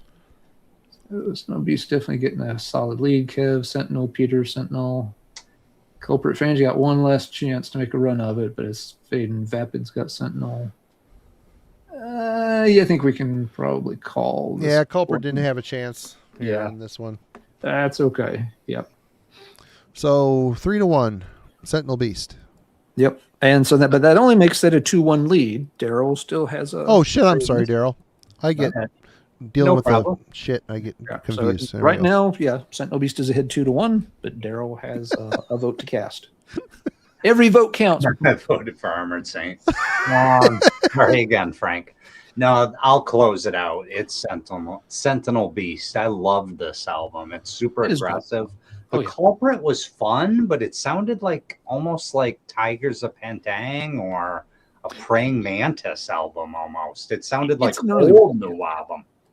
Yeah, it's a pretty early album on the US scene. I'd say that it might be 83, but I want to say Culprit might be 82. So it makes sense that it might have that sound. Okay. All right, but Sentinel Beast shall move on. And then our last match for the first half of round 1. We're almost in the middle of round 1 here. All right. Marty, you will vote first on whatever this pair is. Snow White, All Hail to Thee versus Hallow's Eve, Tales of Terror. A little late to Snow White, but that Hallow's Eve record has lived in various unsavory tape decks and various vehicles I've owned over the years. Love that record. I think Tales of Terror is an awesome, unique album with a lot of street smarts. It sounds like this is a band that was a gang that were ready to fight in the streets. I just think it's great. It's not really thrash. It's really hard to classify band. Great dirt to it. It's good energy. Songs are interesting. I'm going with Hallow's Eve. All Billy. Right.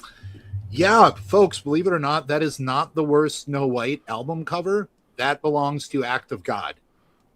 That's a weird cover. You've got to see it. It is absolutely awful. For me, this is a slam dunk. Hallow's Eve, I own that album, and I love it. It's more on the thrashy side for sure, but it's aggressive. It's awesome. And no, Snow White stands no chance here. So I see what you did there. All right, Daryl, you gonna seal the deal here for Hallow's Eve? Yeah, I'm gonna seal the deal. That Snow White is kind of fun, isn't it? Only like 18 minutes long or something. Yeah, yes, it is extremely short. Yeah, but I'm gonna be plunging to Megadeth. It is Hallow's Eve for me. Fair. And I would vote it's already settled, but I would also vote Hallow's Eve on this pair. So, and again, the Snow White's not bad at all. I picked it up about 6 months ago. But Tales of Terror, an old classic, like Marty said. Yeah. All right. And that gets us halfway through round 1. Okay. So we're ready to enter the third quarter of the bracket. All right, here we go. Who is first on this one? Billy. Bill, I meant to ask this before. Do you prefer Bill or Billy? Billy, but Bill's fine. You can call me whatever you want. I've been called worse, so. Oh, okay. I'm sorry. I should have asked much earlier. I should have forwarded this information to you. I've already asked him about this in a conversation we had. So it's all good. All right. Billy gets the first pick here as we head into the third quarter bracket. All right. We've got Brokas Helm's Black Death versus the debut Metal Church album, self-titled. Oh, yeah. All right. So both This in the Dark, to me, encapsulates just what Metal Church is. And I mean, they've had a really good long career. I mean, the recent album, if anyone's listened to it, is phenomenal. I just picked it up this past week. But this self-titled is so good. I have to go with Metal Church here. I mean, I know Brokas Helm, but I'm not as familiar with it, and I think it's kind of a little bit of bias here and nostalgia. But yeah, it's Metal Church. All right, Daryl. Yeah, I like both albums. I like the Black Death album, but Metal Church, self-titled, man, so important to my youth, right up through today. I spin it endlessly. Love it. Metal Church. All right, Alan. Vote number 3. Yeah, it broke my heart when I saw Brokas Helm got stuck here in the first round.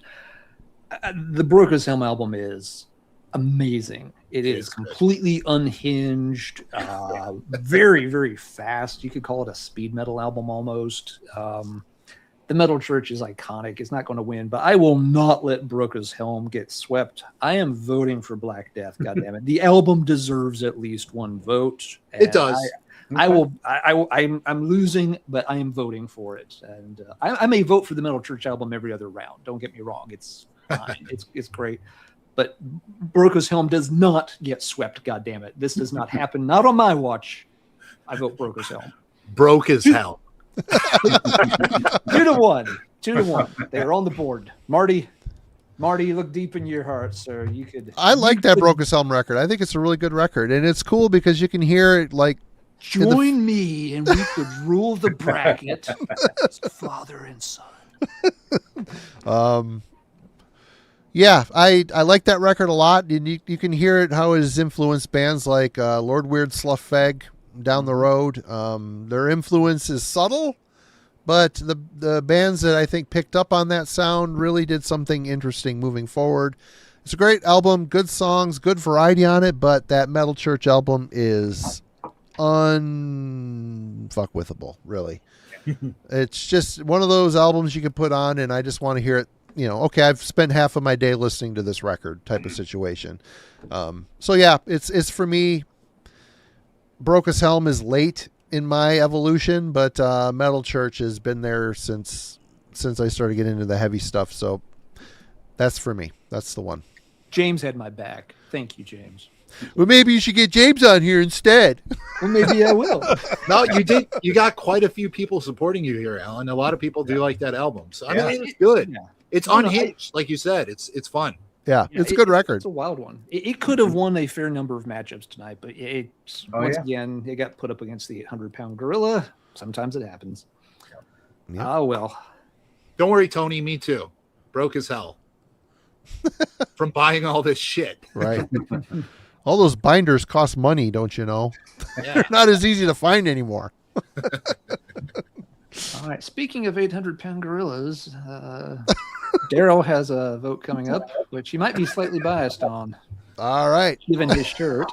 Riot Thundersteel versus Freedom's Rise by Liege Lord. But now I will say, just behind-the-scenes info for the live chat, Daryl was also the one, however, who really wanted Freedom's Rise included in the list, and so it is. So, Daryl, you going to turn your back on the date you brought to the prom? Or, you're going to have the hot chick take you home. You know, duck out back with the sexy girl there on the Understeel cover with the gas mask and the machine gun? She looks like she's gotten into the kinky stuff. Better watch out. This backfired on me, I guess. I asked for this Liege Lord because I actually like it more than the one most people would pick. That's good. And Devin let me know that was not the correct answer, but I stand by it. Freedom's Rise is amazing, but I wore this shirt, and it makes me look really dumb. No, you did it just to trick everyone. Gosh. Yeah. Man, and that's why I wore Sisters of Mercy tonight. I wasn't going to fall into that trap. I should have worn an ABBA shirt or something too. My gosh, Thundersteel is actually my second favorite Riot album too. Okay. Oh my gosh. You know, Freedom's Rise is fabulous, but I've only been with it for 3 days. It's kicking my butt, and I really am enjoying it. But yeah, it's Thundersteel. But man, it's close. It's really close, actually. Okay, fair enough. If you had voted the other way, we were going to make you stream shirtless for the rest of the night. It's chilly. Is it Frosty? Frosty. All right, so Riot gets vote number 1. I'm going second in this round. Freedom's Rise is a very good album. You're absolutely right. But it's not an album I revisit very often, and Thundersteel is way, way up there for me. So I'm going to make this 2-0 Thundersteel and pass it right along to Marty. Yeah, there's not really much to say here. That Thundersteel record is really a special one in the Riot catalog. Leech Lord, I've always had Burn to My Touch, and the other albums I'm late to. So it's a band that I've had an appreciation for, but they never blew me away. We did an album club on Master Control. Good record. They're a good band. They deserve to be on this list for sure, but it's unfortunate for them that they're up against Thundersteel. Billy. Yeah, it's got to be Thundersteel. I actually blind bought that album many, many, many years ago in a used bin for like $4. I didn't even know who they were, but I looked at that and I'm like, oh, this is right up my alley. And I popped it in. And I was like, hell yeah. Like right away. It's one of those albums where the second you hear it, you know it's going to be special. And it's still one of my favorites. So Thundersteel for sure. Yeah. My story with the album is actually very similar, Billy. I blind bought it as well. I had heard about it, that it was really good, but I had never heard a note of it. And the only Riot album I heard before that was the debut, which couldn't be more different. Oh, for sure. And you became a huge fan of Riot then. So yeah, and like you, I mean, just within moments of starting it, it was just like, right away. This is going to be one of those special albums. Yep. Like Marty's had before in the past. It was one of those goosebump albums where you're just like the hairs stand up and you're like, I'm at full attention. I think I may have had an erection. I don't know. Your steel was thundering.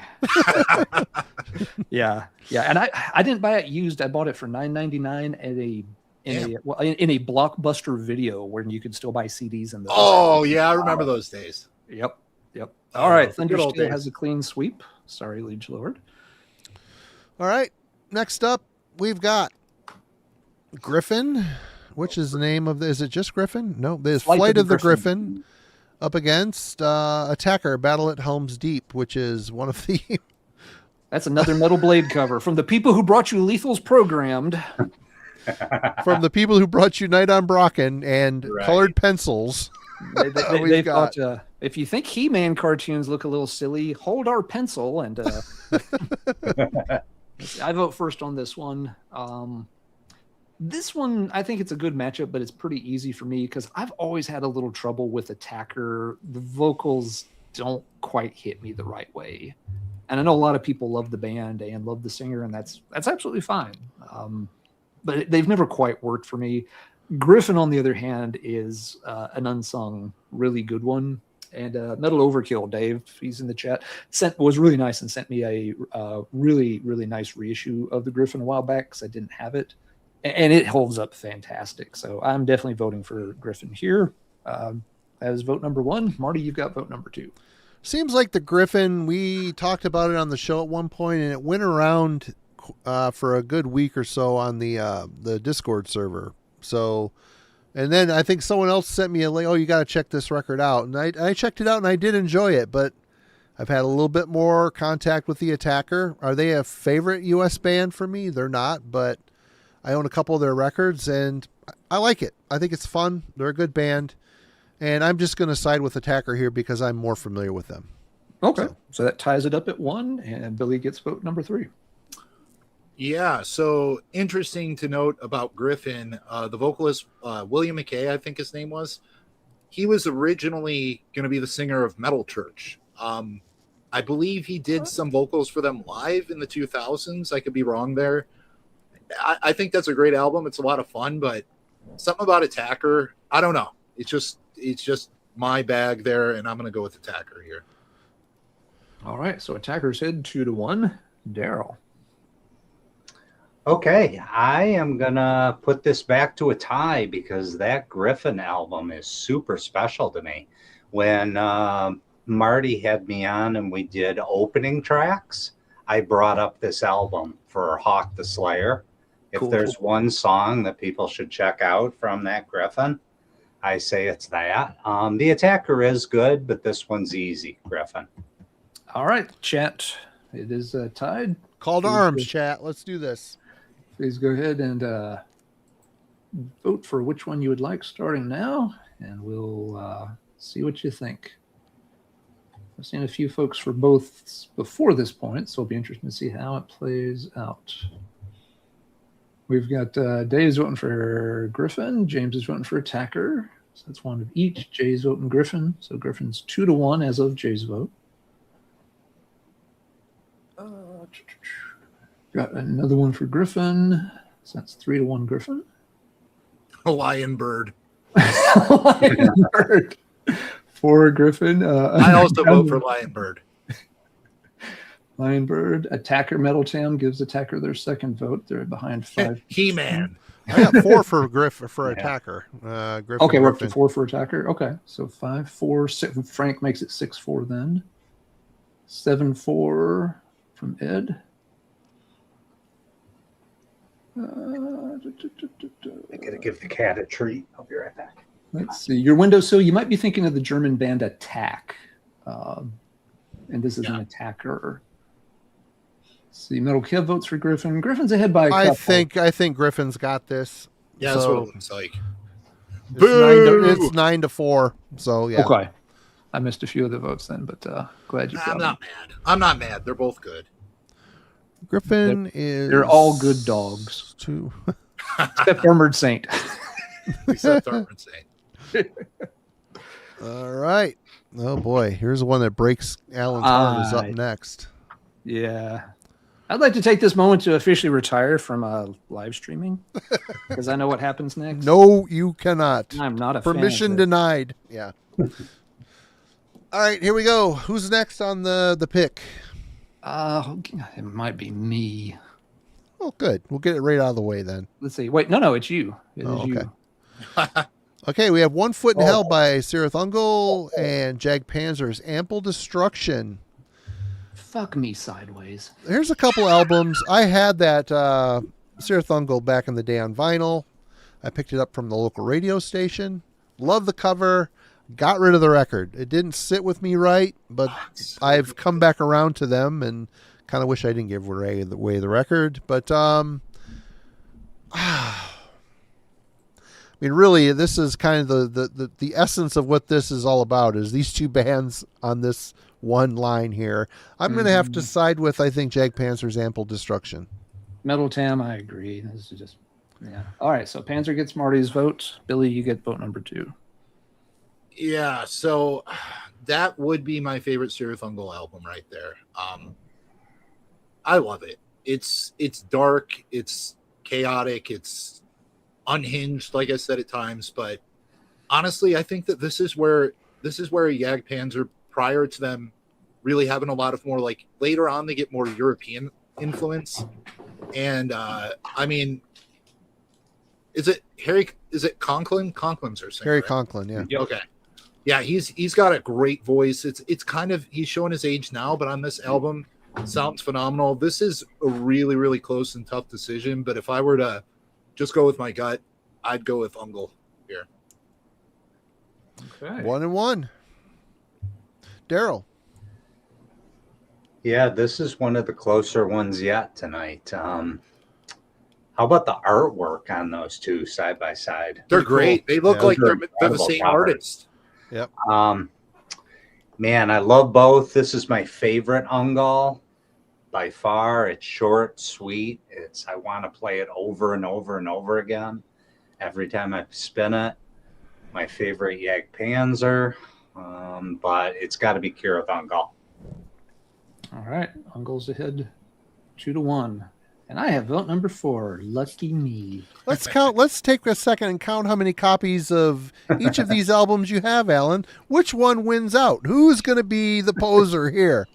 Because these are like two of your favorite bands, right? Yes, I know they're yeah. up there. They really are. And if this isn't my favorite Ungle, it's my second favorite. It was my introduction to the band, other than their appearance on Metal Massacre 1. So, which was just one song from years and years earlier. But yeah, this was the first Ungle album I got, and it kicks off with Blood and Iron, which is one of the best openings to a heavy metal album ever. There are 2 beats before Tim Baker is just ripping your head off with his vocals. It's just boom, and then he's just literally howling from the grave. That album could not start better in any way, shape, or form. Agreed. Yeah. And on the other hand, Jagdpanzer is a contender for one of my favorite albums of the entire 1980s. So, yeah, that happened. Yes, Kat, I too am sad. You're sad because you have no food, and I'm sad because I have to make a choice here. I cannot pick against the Jagdpanzer album. And it really, really, really hurts not to vote for the Ungle, but I will have to vote for the Panzer, and we're just going to let the live chat settle this because we're tied 2-2, which I think is a fair way to do it. So live chat, we're counting on you. Yeah. Some of these, it feels like either way, like regardless of what you choose, a puppy dog's going to die somewhere. That's it is sad. It's like I'm going to be laying in bed tonight. Did I make the right decision? Yep. Jim votes Jagdpanzer. Ed votes Jag. Jay votes Jag. Okay, so Panzer's off to a quick start. Marty, are you counting also? I got 4-2 so far. Oh, it's jumping. It's hard to. Go for Ungle, another for Panzer. This is close. Panzer. Someone voted for Mickey Mouse. Ungle. Let's see. Panzer, Ungle. 5-7 so far. Okay. Give folks a couple more moments because this one is very close. Yeah. And here comes another. Yep.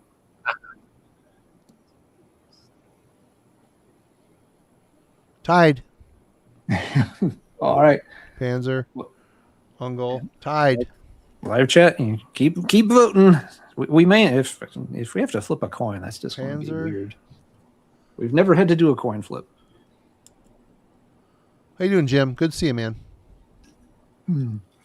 Armored Saint. That's the tiebreaker. Is it Frank again? John Bush wins. They both lose, and Armored Saint is back in the game. Yes. Let's go. No. Baby metal. Ungle down by 1. James Taylor. Oh, God.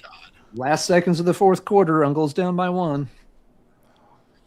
Going once. Oh, there's another Panzer. Going twice.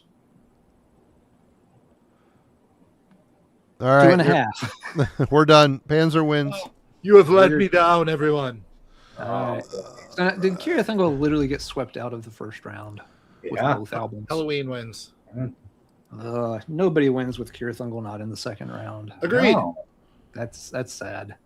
As good as both of these albums are, I'm very, very saddened right now, and I'm very disappointed in each and every one of you. Okay.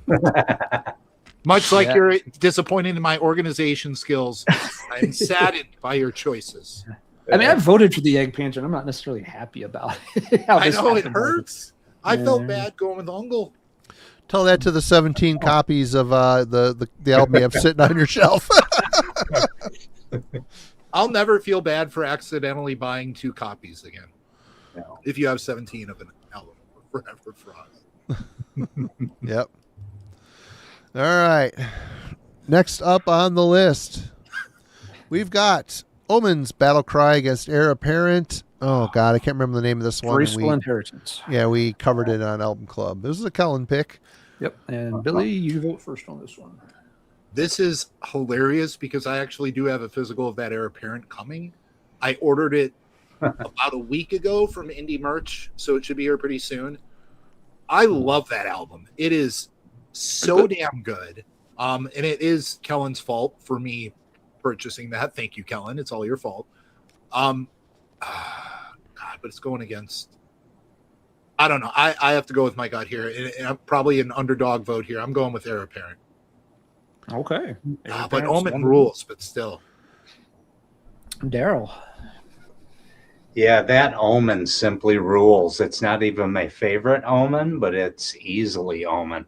I enjoy that heir apparent since we did it on Album Club. I don't think I would purchase it. It still sounds a little too Queensryche for me. But, That's true.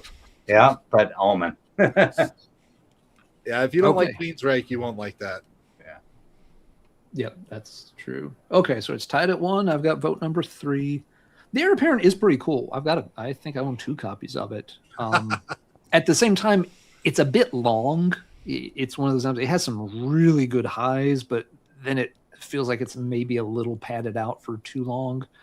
The Omen is one of those sort of iconic albums. I haven't played the Omen in ages. I replayed it either last night or today, and that thing just holds up like nobody's business. So I got to vote for the Omen here. Heir Apparent is a good album, though. At the end of the day, it has its flaws, but it's good.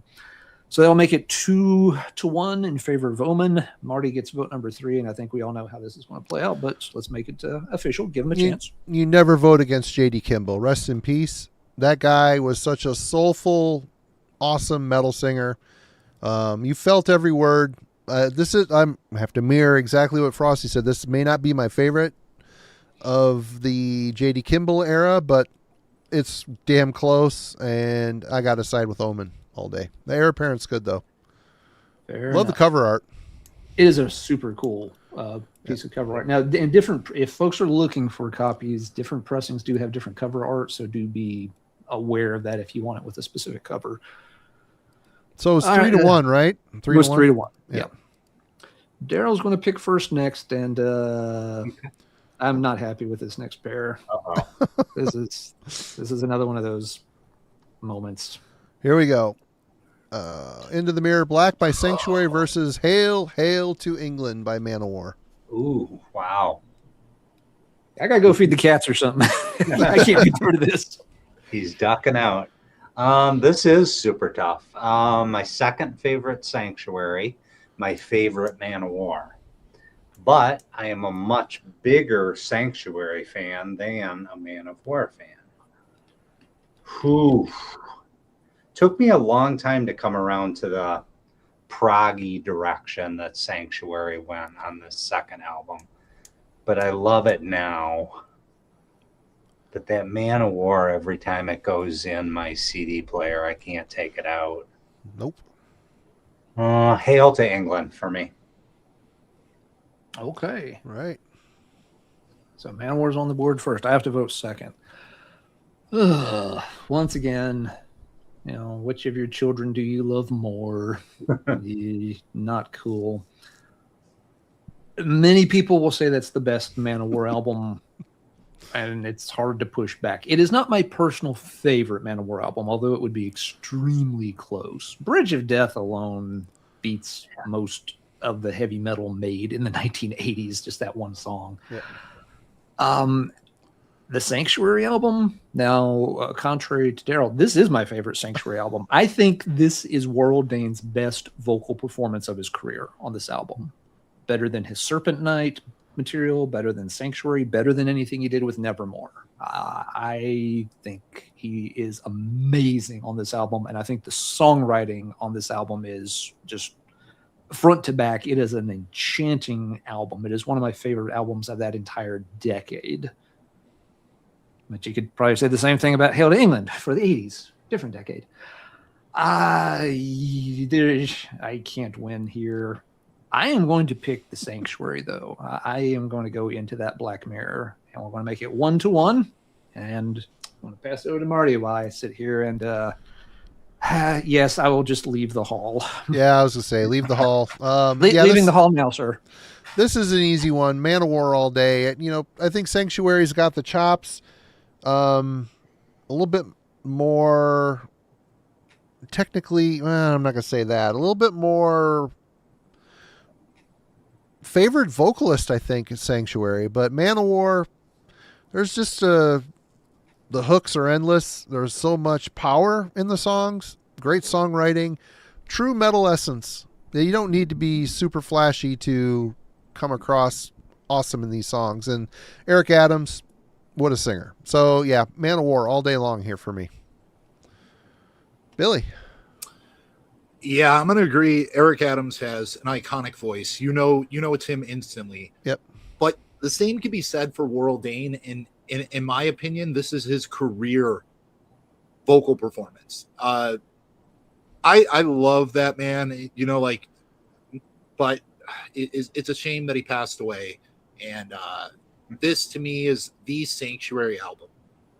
And this is also the Man of War album, but I like Sanctuary so much that it edges out Man of War. But again, I mean, if there were baby oiled men on the cover, I probably would vote for Man of War. Just saying.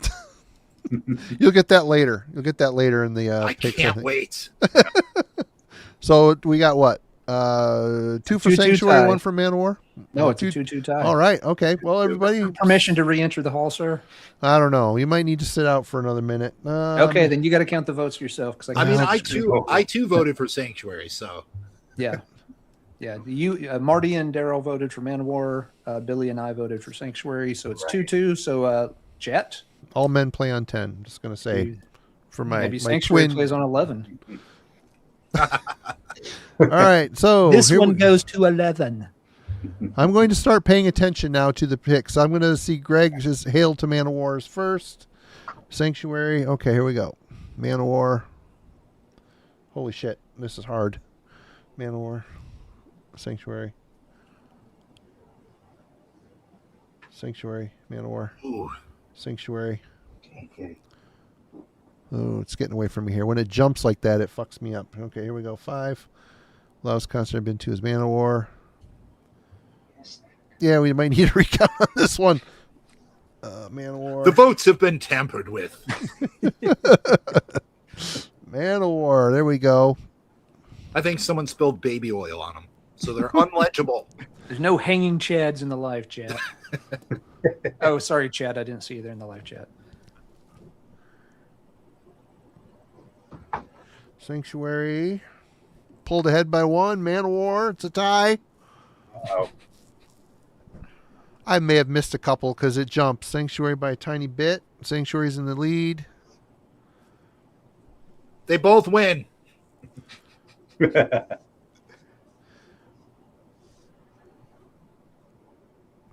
right, we got Sanctuary up by 1.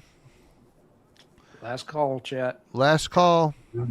Did it? You got to get through this first round. It's All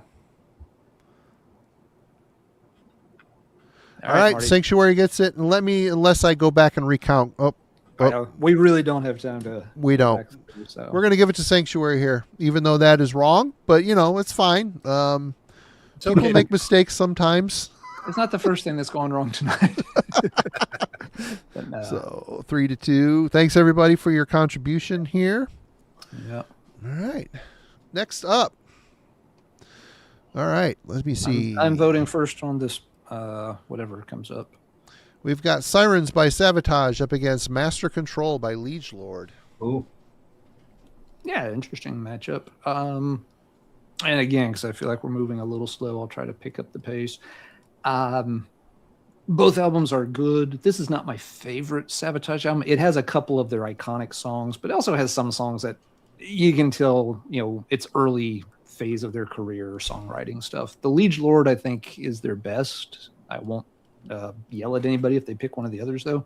But I do like the Liege Lord album, and I will vote for Liege Lord. And then I'll let Marty vote.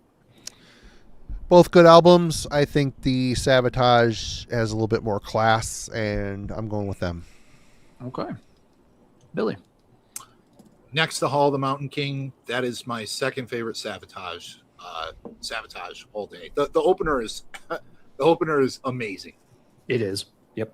All right. So it's 2-1 for Sabotage. And Daryl?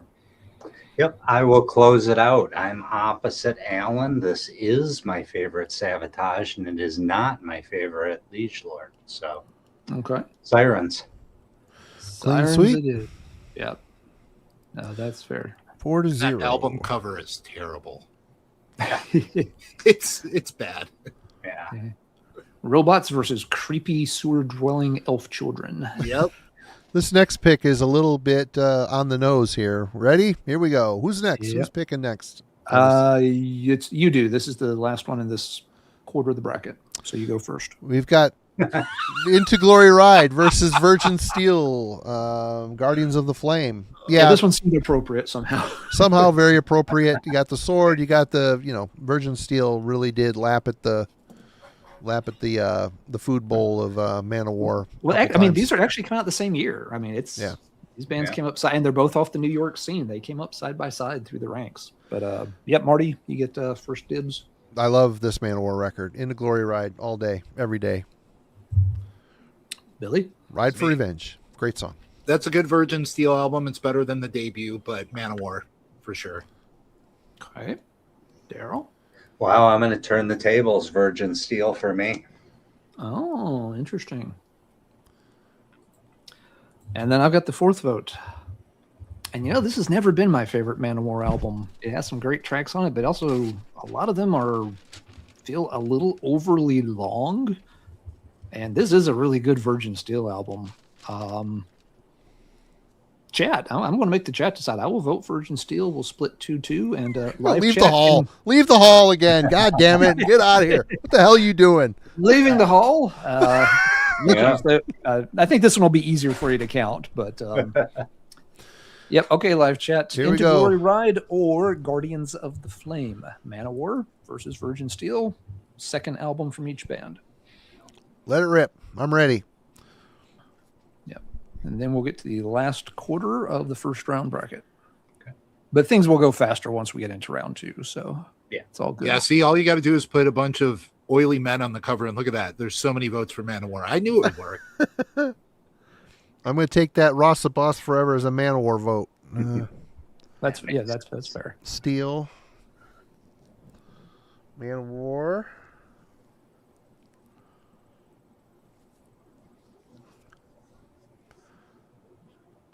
God, I'm yawning tonight. What's up with that?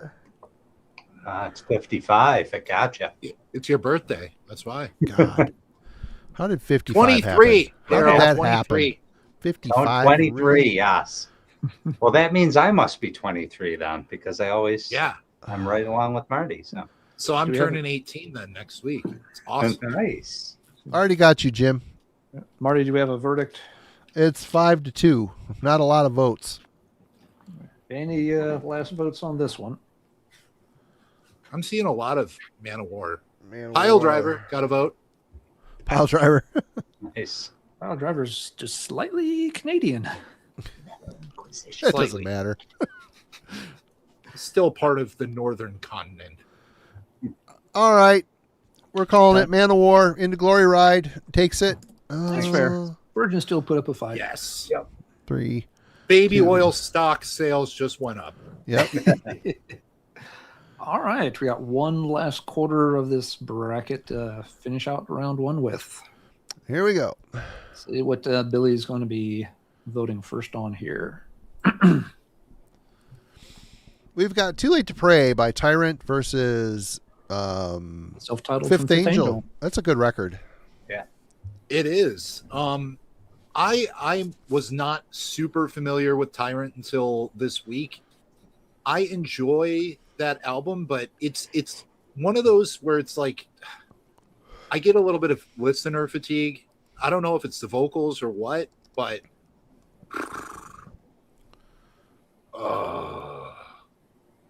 I don't know. I you know what? I have to go with Fifth Angel.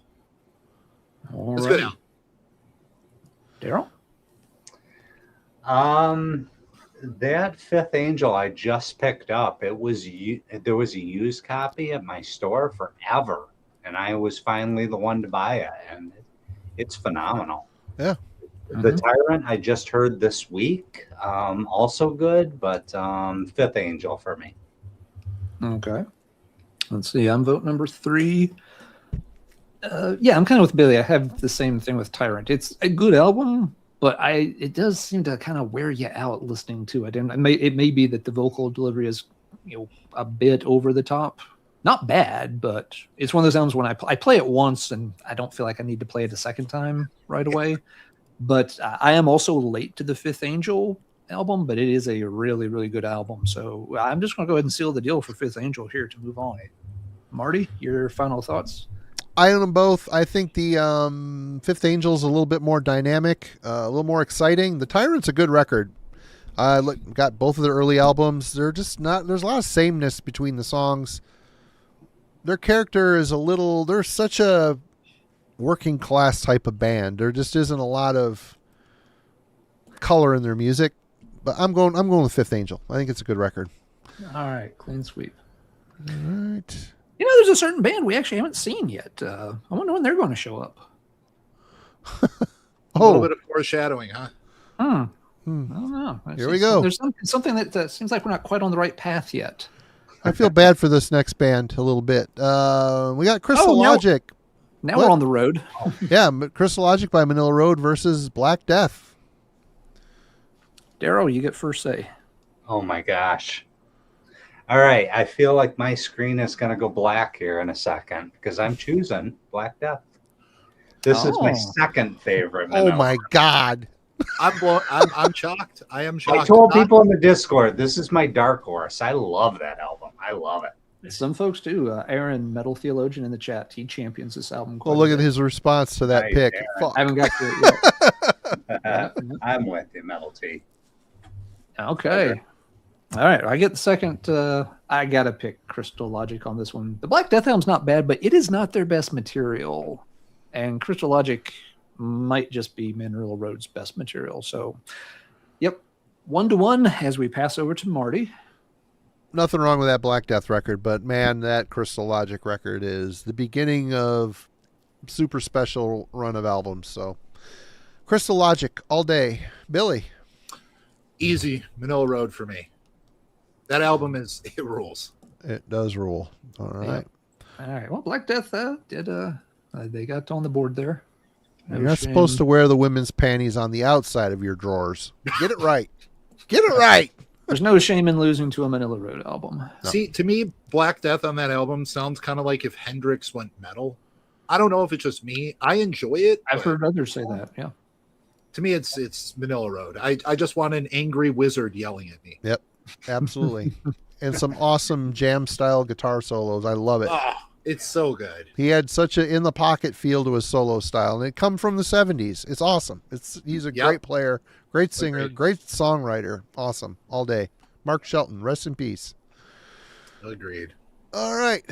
I vote first on whatever comes next, which I have not peeked at, so I don't know. We're going with another Hex, Under the Spell versus Hawaii. This is one I have not heard either of these records. One Nation Underground. Yeah, I will go with the Hex here. I think both. I like both. This is another Hex album before they went kind of thrashy.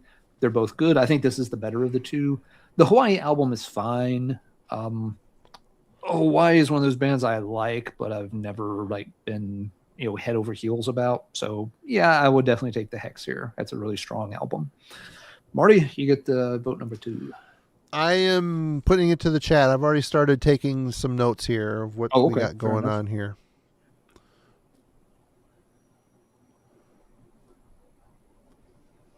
And yes, the Hawaii's, that's Marty Friedman's old band. 3-5. Another Hex. I'll throw some of the votes. Who thinks that Hawaii is a good name for a metal band? It's a terrible name. So stupid. They were from Hawaii. They're telling you where they're from. Really? Isn't this the album where they have 4 cover songs on it too? I'm pretty sure there's 3 or 4 cover songs on that Hawaii album. Well, it looks like Hex is crushing it. So we got 5, 6, 7, 8 to 3. So yep. Okay. For my pick, it's going to Hex. Billy. That's 2 for Hex.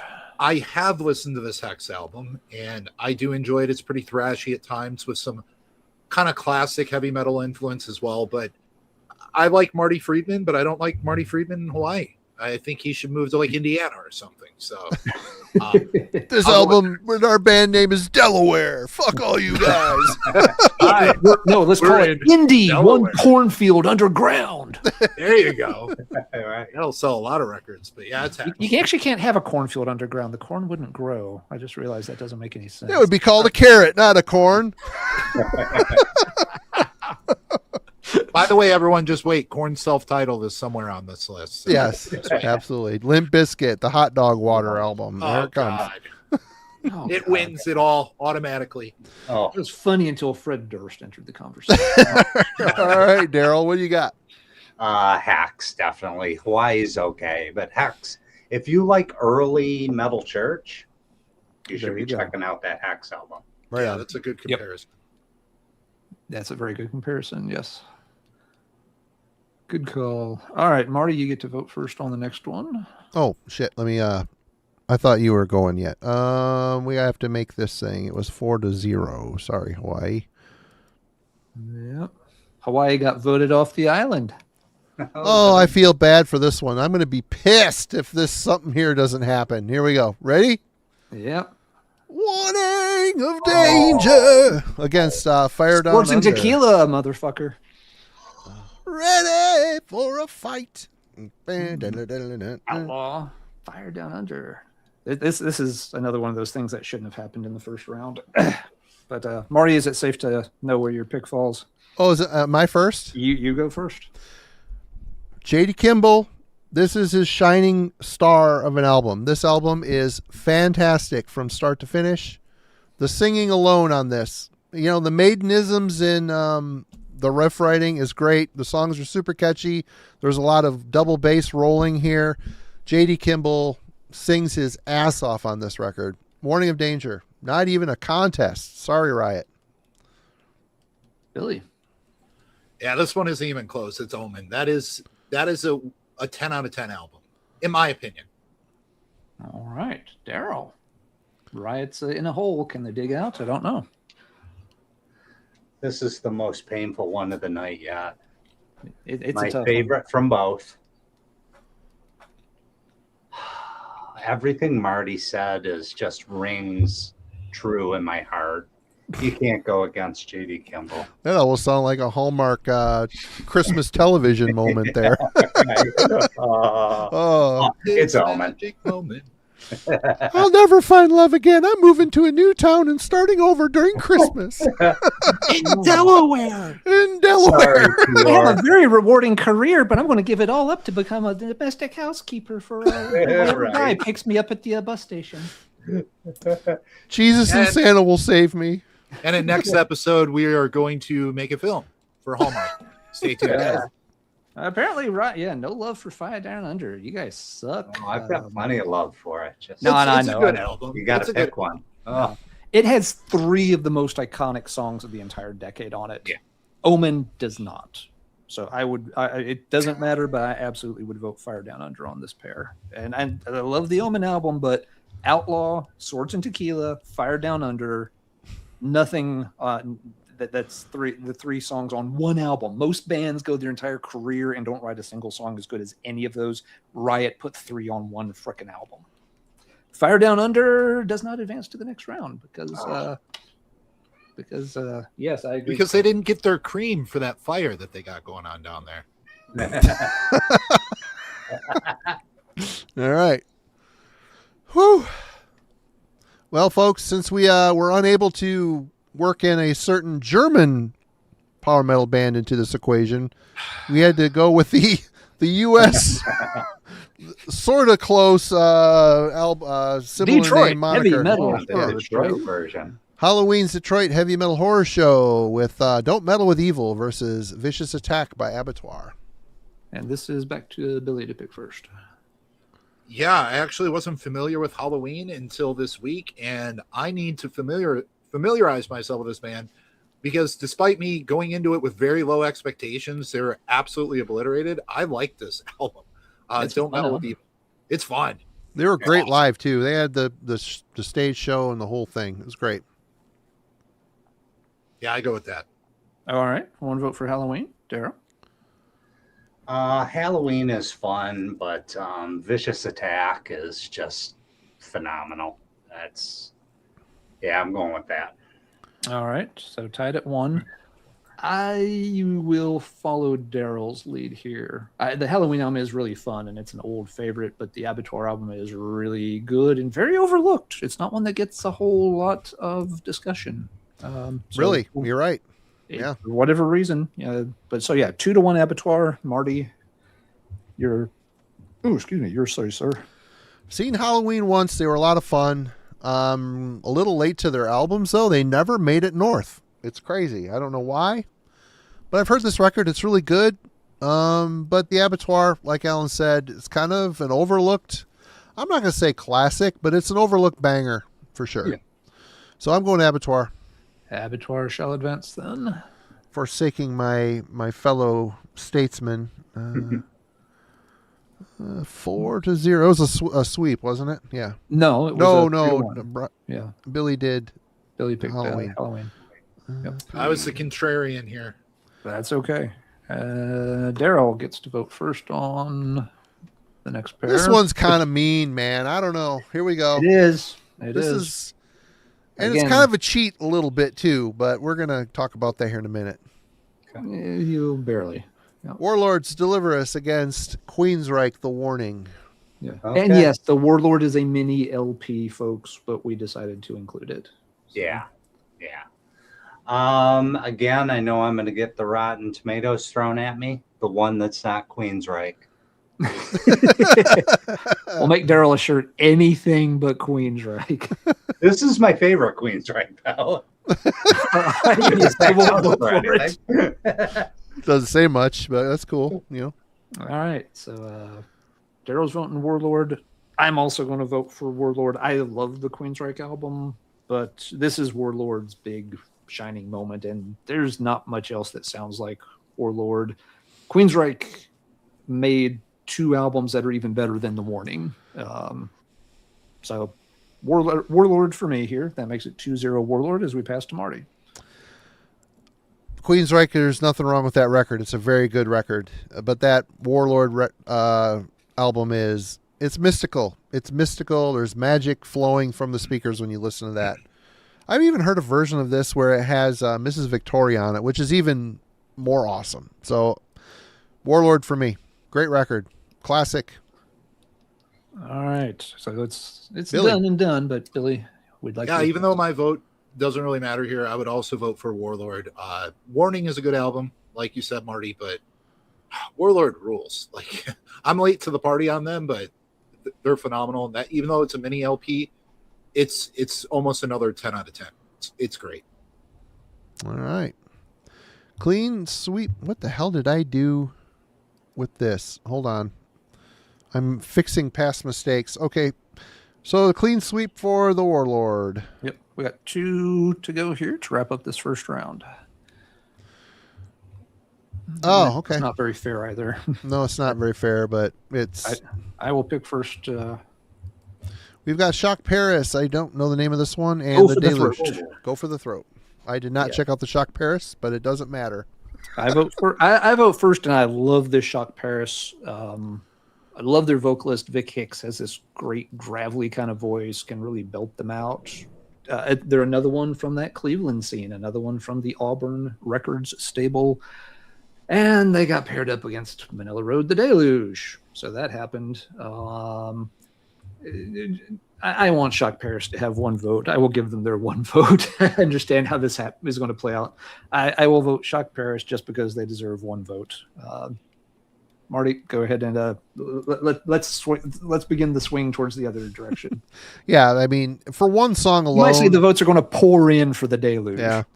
The whole album is great, but the song Divine Victim, that makes this win alone. I'm going Deluge, Manila Road.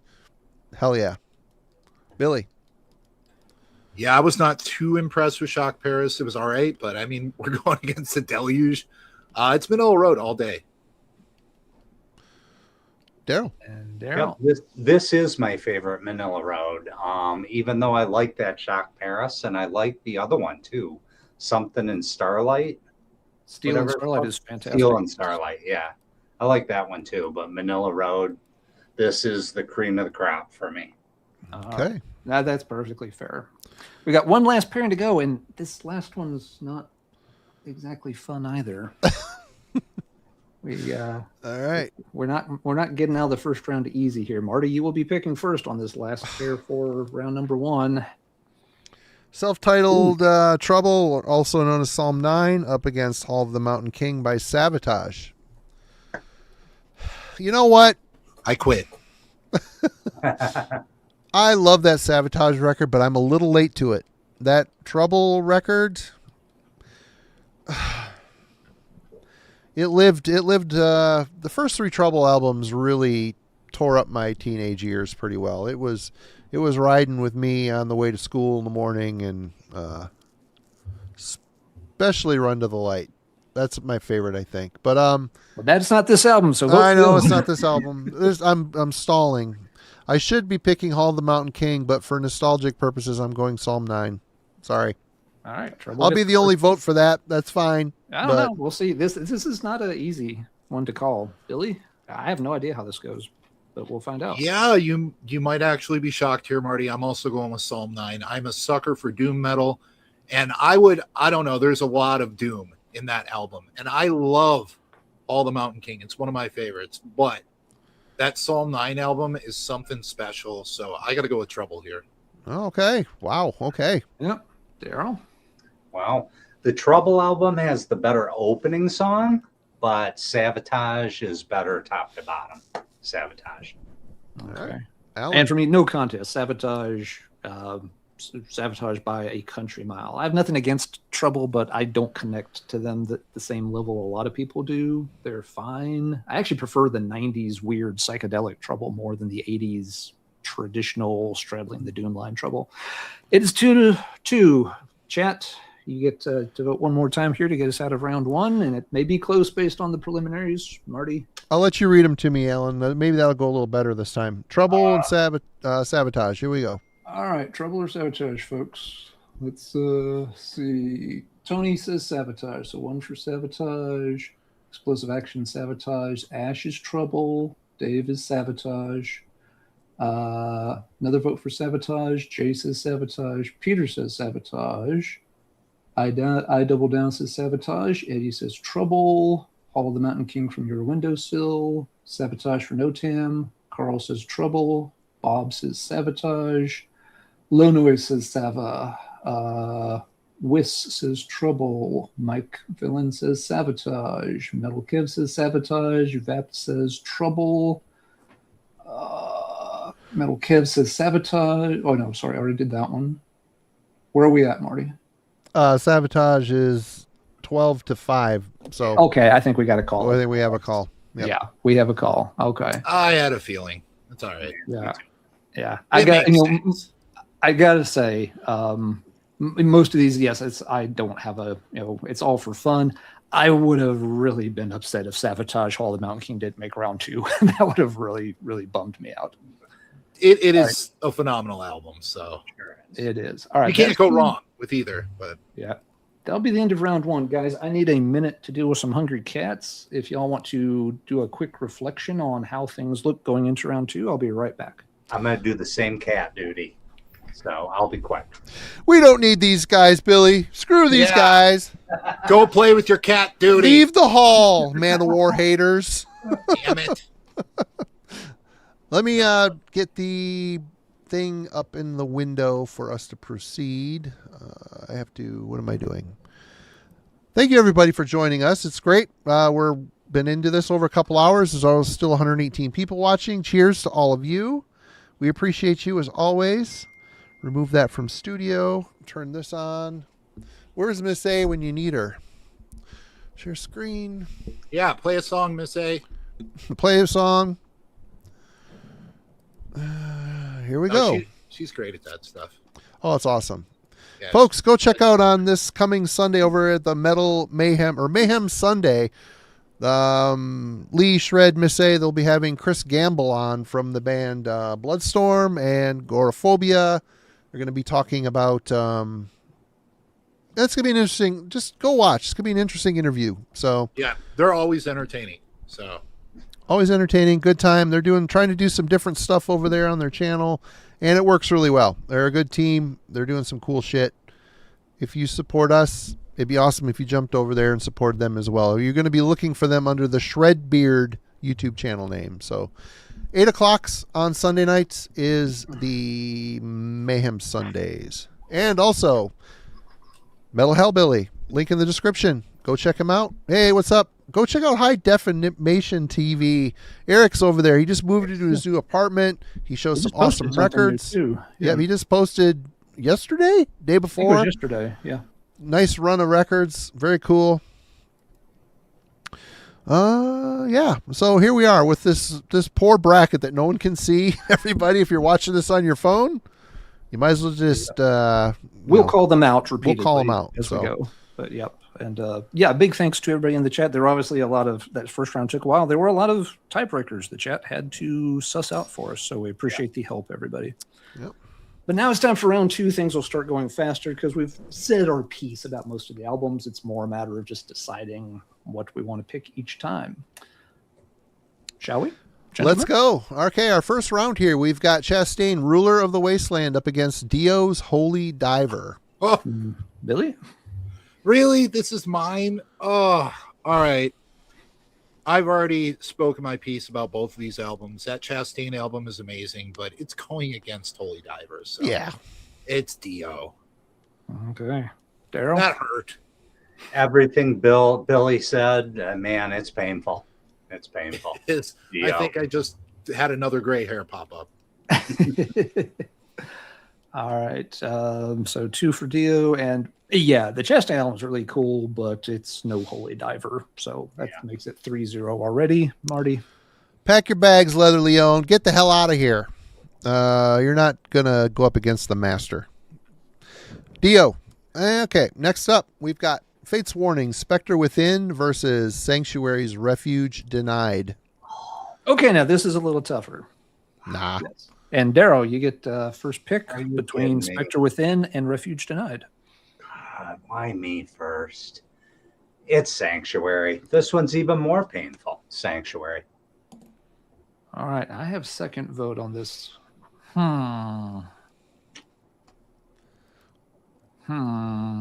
Boy, this one's not easy for me. Let me help you out a little bit, Alan. We've got They both have top. Orphan Gypsy. Come on. Yeah. Carrie Ellison. Oh my God. The Apparition. You've also Die got for My Die for My Sins, Sins, Battle and Battle Angels. Angels. Yeah. You got White Rabbit. Fuck that. That's a great cover, Marty. Yeah. Oh, I love that. Again, cover. there's stuff on Spectre. I do not have Spectre on that same plateau many people have. It has some standouts, but it has some that I just have never clicked with. The Sanctuary album does too, though. It's a good transitionary album between the debut and what would come after it. I think there's still some gems on it though.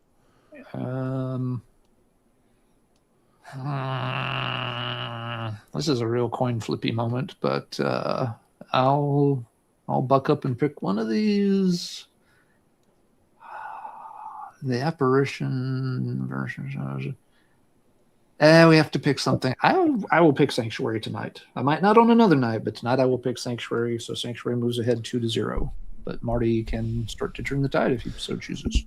Orphan Gypsy for me. We're going with Fate's Warning. All right, Billy. I can feel my ulcer growing as we speak, but I am going with Sanctuary because World Dane is my hero. So Billy. Okay, 3-1 then. And sorry, Marty. Sorry. Refuge Deny will advance, and the Spectre Within will have to no exit. I will proudly log my 1 vote in for Spectre Within. There we go. Next one, we've got a little redemption arc here. We've got Hex No Escape versus Fate's Warning Awaken the Guardian. And if someone picks Hex here, there might be a slight moment of time out for you. Who's up first? That would be I am on Alan. this Yep. While the Hex is fine now, I won't scorn Fate's Warning twice back to back. Awaken the Guardian, if vote number 1, Marty. Damn near perfect record. Awaken the Guardian. Vote number 2, okay, Billy. 100% Awaken the Guardian. Let's go. And Daryl. I feel like that comment was left for me, Marty, but no, I'm going to go Awaken the Guardian. I thought you were going to vote Hex. I do love that Hex. It's a good album, but yeah. Not against Awaken, though. It Not is against it, nice. no. Yeah, not many could stand up against that. Yeah. So Yeah. We're going to see how many will stand up as we We'll go see. on. All right. Yeah. All right. Next This up, will- we have Savage Grace, Master of Disguise, up against Lizzy Bordon. Love you to pieces.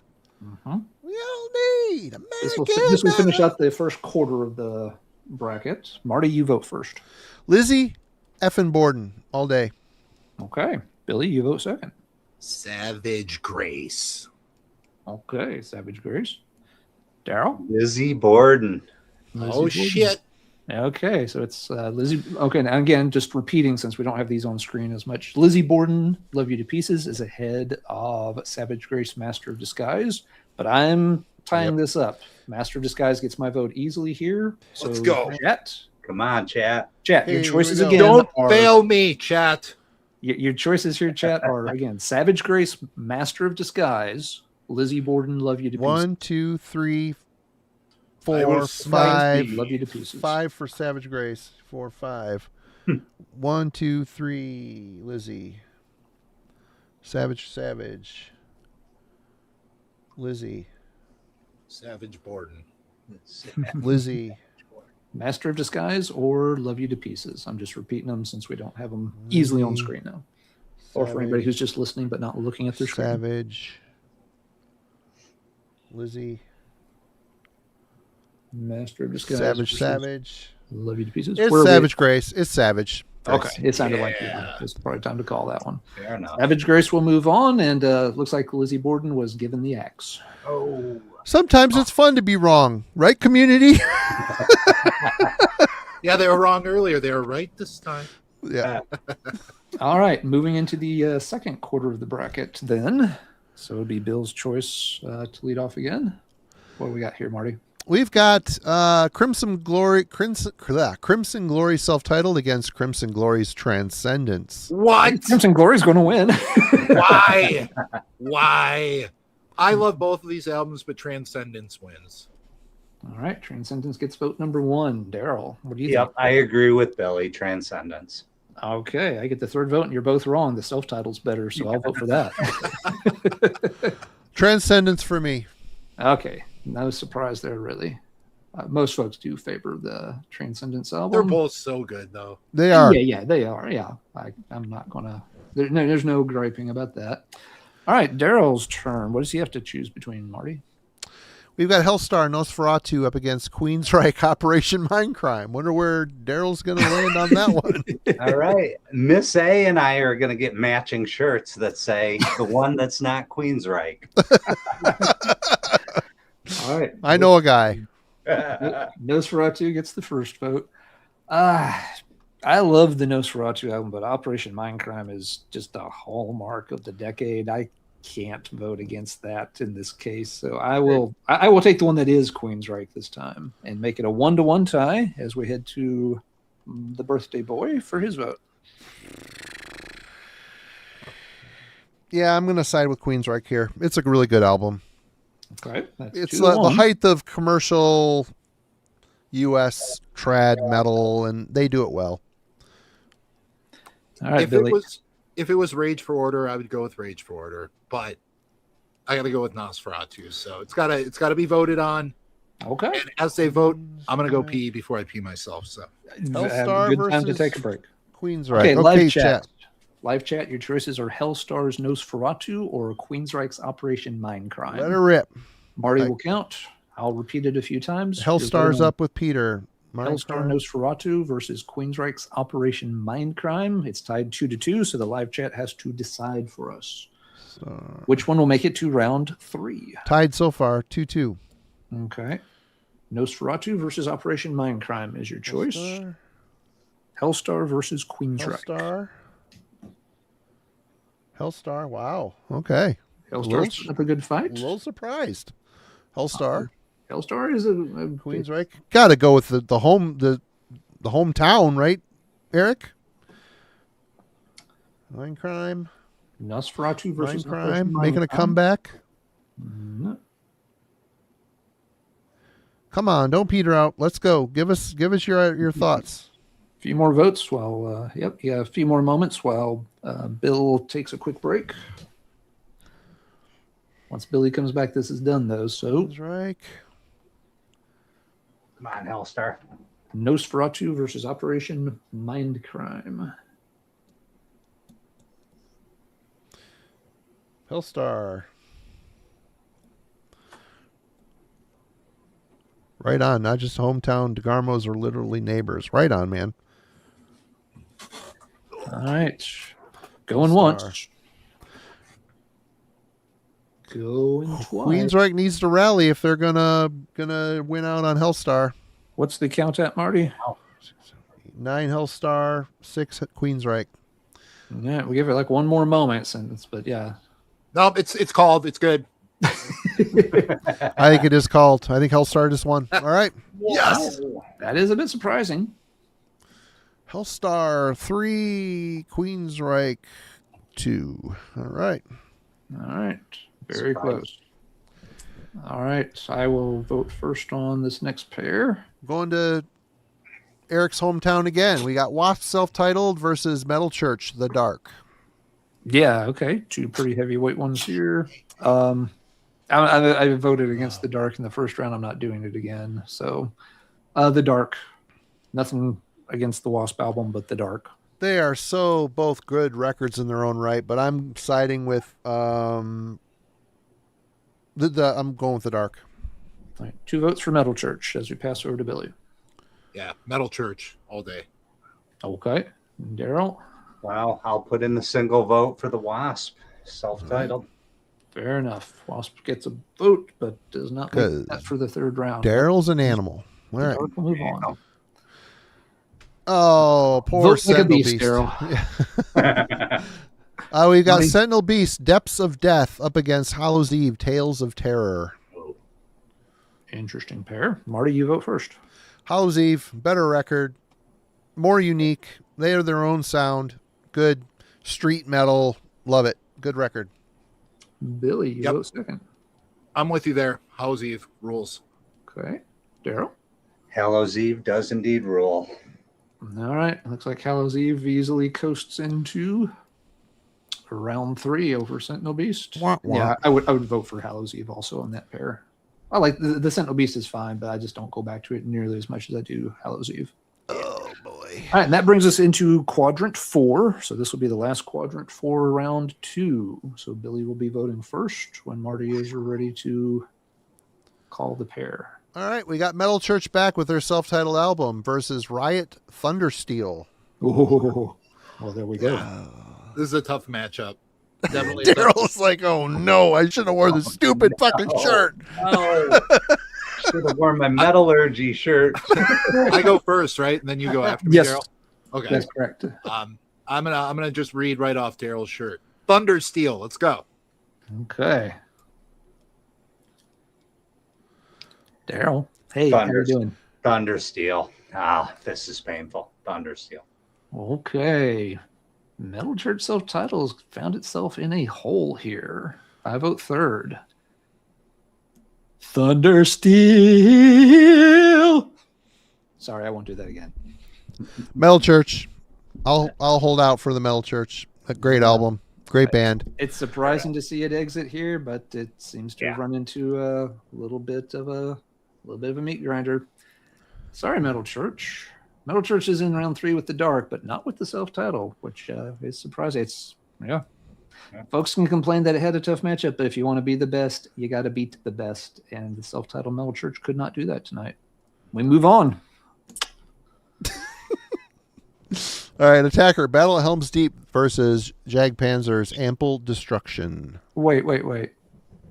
The Attacker didn't win. Okay. Oh, the Griffin did. I reversed that. Hold on. Yeah, sorry. This should be Griffin. I'm glad you caught that. Sorry. My bad. That's all right. Now, what do you mean? Attacker won. Come on. All right. Griffin. Flight of the Griffin against Jagdpanzer's Ample Destruction. That's why we double note when we do these things. It is a lot to keep track of on the brackets. But yes, and Daryl, you vote first between Griffin, Flight of the Griffin, and Jagdpanzer's Ample Destruction. Oh, sorry, Alan. It's Griffin. That's okay. That's okay. That's all right. I'll balance out your error and vote for the Jagdpanzer. And then, so Marty, who do you love more, Marty? Me or Daryl? Did you pick and I missed it? Oh yeah, I picked Jagdpanzer. I'm going Jagdpanzer. I'm more familiar with that. Okay, so 2-1. Billy, which one would you like to vote for? I love you all equally, but I'll go with Jagdpanzer. No. All right. Griffin. Jagdpanzer. Griffin gets 1. Jagdpanzer gets 3. Lionbird didn't quite fly into round 3. It flew into a big old glass building. It's kind of amazing, our little list here, how many bands came from the Seattle, Washington area. So, cheers to Seattle. Very instrumental in, early U.S. heavy metal, traditional metal, power metal, whatever, however you want to fricassee that up. That's where we're at. But the next batch is Omen Battlecry versus Sanctuary Into the Mirror Black.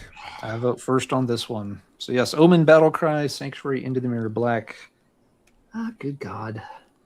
That's not fun. That's hard. You've got didn't we already do JD Kimball versus Warlord? It seems like this, probably. It might end up being JD Kimball versus JD Kimball at some point. It might, but I'm voting for the Sanctuary. The Battlecry is fantastic, but the Sanctuary is a top album of a whole decade. So I'll cast the first vote for Sanctuary's Into the Mirror Black over Omen's Battlecry. Marty will probably balance out my vote going the other way, but I can't speak for him. He's got to do it himself. JD Kimball. All right, so it's 1-1 as we pass over to Billy. And this sounds like deja vu again, but Warlord, because you said JD Kimball last time, I said Warlord. So yeah, okay. Sanctuary gets 2 votes, and Omen's got 1, and now it's to Daryl. I'm team JD Kimball on this one. Yeah, we all just cannot agree on this. Okay, live chat. Your choices. Your choices are Omen's Battlecry versus Sanctuary's Into the Mirror Black. Make sure we don't mix up our albums. Please. Battlecry versus Into the Mirror Black. And Marty, count away, sir.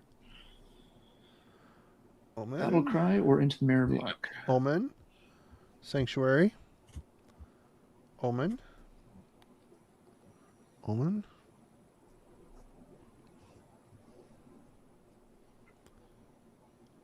Sanctuary. I got that. Warlord definitely counts as a vote for Sanctuary. Omen.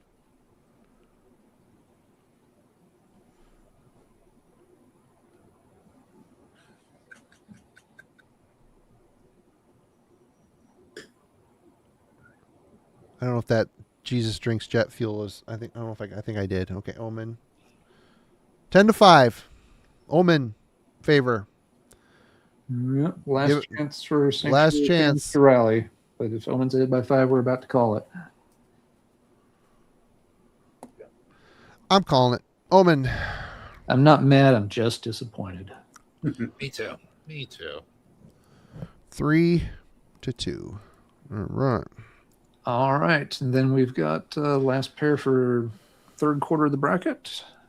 We've got Sabotage Sirens up against Man-O-War Into Glory Ride. Marty, you vote first. I am going with Man-O-War. Billy, vote second. Yeah, I got to go with Man-O-War too. I love that Sabotage album, but it's oily men all day. Daryl? I'll pass on the oily men. It's Siren. Okay, so it's 2-1. My vote between Into Glory Ride and Sirens. I will take Into Glory Ride over this one. Again, Sirens has some really good moments, but Into Glory Ride I think is better overall. So Man-O-War will ride into round 3, and Sabotage won't yet. That takes us to the fourth and last quarter of the bracket. So it'll be Billy's turn to pick first when Marty's ready to make the call. All right, we have the self-titled Fifth Angel album up against Crystal Logic by Manila Road. Oy. Yeah, this is both really good albums, but Manila Road for sure. Daryl? Yeah, in this case, I didn't vote for it last time, but Crystal Logic. Okay. Yeah, I really like the Fifth Angel album, but Crystal Road's on another level. So Crystal Logic for me, and Marty to make it officially wrapped up. Oh, yeah, Manila Road. All right. Sorry, 100%. Fifth Angel made it into the second round. That's nothing to be ashamed It's a good of. record. It's a It good is a record. very good record. Yeah. It Glad I is. picked- Oh, poor Hex. Okay, next up we have Hex under the spell up against Omen. Warning of danger. Daryl, you vote first. For a fight. JD Kimball again. JD Kimball again. I think these are pretty evenly matched. I know I've had Warning of Danger a lot longer. Under the Spell is certainly not bad. Great. Omen's getting too much love tonight. I'm voting for Hex. Oh. No way. Omen, Warning of Danger, 100%. Billy? Oh, man. Alan. Omen. It's Omen. I don't know if anyone caught that. All right. Hex got 1.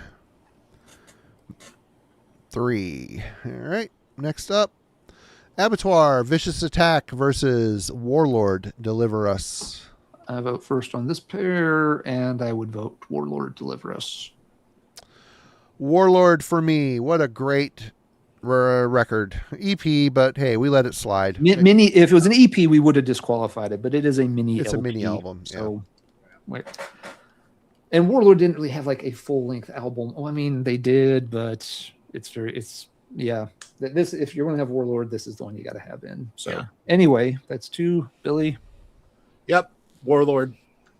and Daryl. Warlord. All right. Clean sweep. And the last one is a Clean little bit it of a up. bruiser once again. Oof. Marty votes first between the Deluge and Hall of the Mountain King. Yep.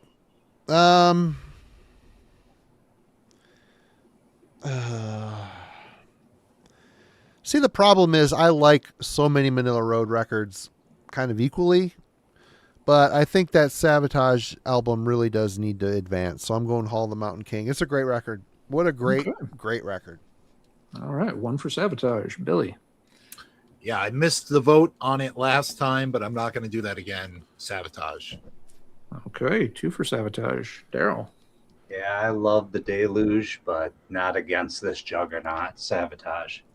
Okay. Well, and I will make it a clean sweep. Sounds like Manila Road just sank on that one, and Sabotage Hall of the Mountain King moves on pretty easily. I like the Deluge, but it's not even my second favorite Manila Road album. So yeah, there are at least 2 I like better than it. All right, that is the end of round 2, which means we're down to our quote unquote Sweet 16. All right. Getting ready for round 3 here, and yeah, ready when you are, Marty. Who's going first? Is it Billy? Billy will vote first on Holy Diver versus Refuge Denied by Sanctuary. Oh, Gets tougher now. yeah. And I said I wouldn't vote against Sanctuary, but I lied. I'm going with Holy Diver. Okay. Dio's on the board first. Daryl. 2 perfect albums in my eyes, but Yeah. You only get to vote for 1. just because I know it's not going to make it, I'm going to take Sanctuary. Okay, tied at 1 apiece. For me, I have the third vote. Yeah, I got to stick with Holy Diver here. That'll be a 2-1 for Holy Diver over Refuge Denied, but Marty's vote still matters here. Holy Diver. Easy. I love that album. What a great record. Okay, Holy Diver will There it advance. is. So we've got That's the first one into the round of 8. All right. Next up, we've got Fate's Warning, Awaken the Guardian versus Savage Grace, Master of Disguise.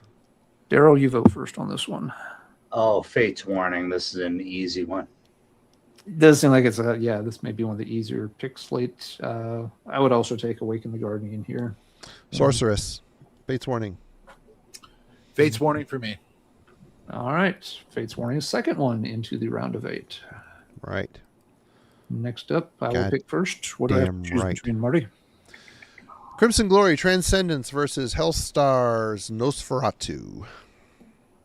Okay, that's a cool matchup. I like that. Nosferatu. That guitar work is undeniable. If it was the self-titled Crimson Glory, it might be a little harder for me, but Nosferatu for me. Marty gets the second vote. Midnight wins for me. Crimson Glory, Transcendence. Okay, tied at 1. Billy gets the third vote. Yeah, Transcendence all day here. Okay. 2 to Wow. 1. Sending it to the chat because it's Hellstar. Okay, we have a tie. So yes, chat. Your choices are Crimson Glory Transcendence Choose versus wisely. Hellstar's Nosferatu. Crimson Glory Transcendence versus Hellstar's Nosferatu. Marty, you want me to try to call them off the screen? See, 1, 2 for Crimson Glory. 1, 2, 3. 3 for Hellstar. Another Crimson Glory. Oh shit, Again. I'm lost. For folks who are trying to choose, you've got Hellstar. Transcendence versus Nosferatu. So Crimson Glory Transcendence versus Hellstar Nosferatu. Everybody stop for a second. I lost it. Hold on. All right, just back on up and start where you need to. Yeah, so just to recap, your choices are Crimson Glory or Crimson Glory. Just saying. All right. Okay, I'm starting. You can vote for a weird space chick flying around in some kind of giant Tylenol, or you can vote for a cool ass vampire. You definitely want the space chick. She does freaky things. Just saying. Okay. He's in a vacuum. How are you even going to get to that? Well, you know what they say about vacuums. They suck. So does that joke. So does the vampire. Oh, that's true. I will suck your blood. Crimson Glory. Hold on. I'm still catching up, people. I'm sorry. Hellstar. It got hard real quick. Crimson Glory, Hellstar. That's what the vampire said. Hellstar. Crimson Glory. 5. Crimson Glory. Hellstar. Crimson Glory. Hellstar. Crimson Glory. Hellstar. Hellstar. Hellstar. Hellstar. Hellstar. Hellstar. Hellstar. Crimson Glory. 1, 2. 1, 2. Where are we at? Hellstar. We're still counting. Hellstar. Glory. Hellstar. I think Hellstar. Oh, it's so close. Well, it isn't that close, I guess. I'm hearing a lot more Hellstars, but maybe you're not calling them all out. 2, Yeah, I hate to say it, but it does look like Hellstar. 5, 10, 15, 5, 10, 11, 12. Hellstar gets it. All right. That's sad. New. That is sad. Close, but Very It's okay. sad. vampires meet flying space women. Yeah. All right. Marty, you vote first on the next pair. We have Metal Church the Dark versus Hallows Eve, Tales of Terror. I am going with, the Dark. Okay. Great record. They're both great records. Yeah, I'm going with the Dark. I can't vote against Metal Church here. It's the dark. All right, Daryl. I am going to vote against Metal Church. It's Hallows Eve. Okay. Wow. What am I Impressive. I don't know what I'm going to vote for right away. Both are great albums. I have a nitpick with the Dark album, but I'm sure I have some nitpick with the Tales of Terror album too.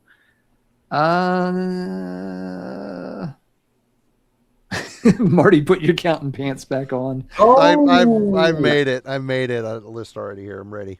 All right, yep. Now I'm picking Hallows Eve, Tales of Terror. That means it's tied. Live chat. Your choices are Metal Church's The Dark or Hallows Eve, Tales of Terror. Oh my God. People already have gotten going here. So we've Metal got Church, The Dark versus Hallows Eve, Tales of Terror. starting at Explosive Action. Alan, can you go back to his? You give me a second because I'm not even on that screen. I'll have you read them from there. All right, let me find where Simon's is at. All right, starting with Simon, we've got a Hallows Eve, then we've got a Metal Church, a Metal Church, a Metal Church, then a Hallows Eve, then a Metal Church, then a Metal Church, then a Metal Church, then a Metal Church, then a Metal Church, then a Hallows Eve, then a Metal Church. Sounds like Metal Church is starting to run away with this. Yeah, I think so. Okay, I think we're safe calling it for Metal Church there. All right. Yeah, can't begrudge Metal Church that one. So It's 3. the best 2. church. The Metal Church. Oh yeah. Yeah. All right, into the last got quarter. No, sorry, we're in the quarter number 3. So, All right, Alan. Who's calling out first? Billy votes first on this one. Riot Thundersteel versus Jagdpanzer's Ample Destruction. Oh, Yeah, this one sucks. It really does, but I got to go with my gut here, and I say Thundersteel. okay. Daryl. Nope. Thundersteel. You have to. You've basically Yeah. You can't vote against it and wear the shirt. All right, I so don't know Riot about next Thundersteel has, round, though. Daryl says Armored Saint. Thundersteel has 2 votes. Ample Destruction is not on the board yet. Yeah, 2 of my favorites. But Thundersteel does rank higher than Ample Destruction, so Thundersteel it is. Yep, it's a clean sweep. I'm going with Thundersteel. Next up. So many copies of Ample Destruction not moving to the Yeah, you should go look at them and have a long, hard conversation with them. All Some of you 12 are going to be them- relocated to the garbage bin. No, all 12 of them will stay exactly where they are. They'll just be disappointed in me. All right. Next up, Daryl picks first on this one. You're going to get hit Omen- with divorce papers. Right. Wow. Omen's battle cry up against Man of War, Into Glory Ride. This one's going to determine how far my shirt goes because I'm taking Omen for this one. Let's see what you guys do. Daryl's voting for Omen. Okay. Ooh. God damn it. The next one really fucking sucks. But we're in the all. They all are tough now. Into Glory Ride or Battle Cry. Jeez. Yeah, I've been voting against JD Kimball a lot tonight, and that's not fair because I do love him. I will vote for JD Kimball this round and make it 2-0. Battle Cry over Into Glory Ride. Marty?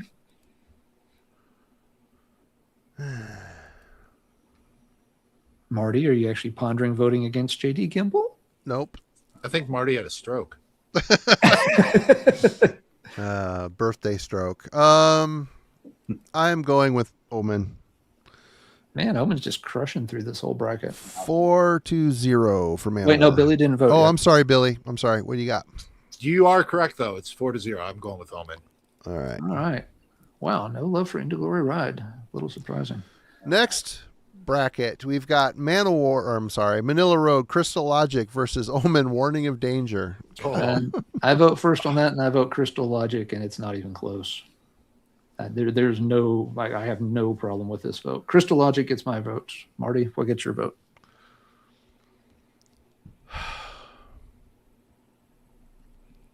Billy, why don't you go first? No, sir. We do not get to skip our votes. I voted first. You have to vote second. No.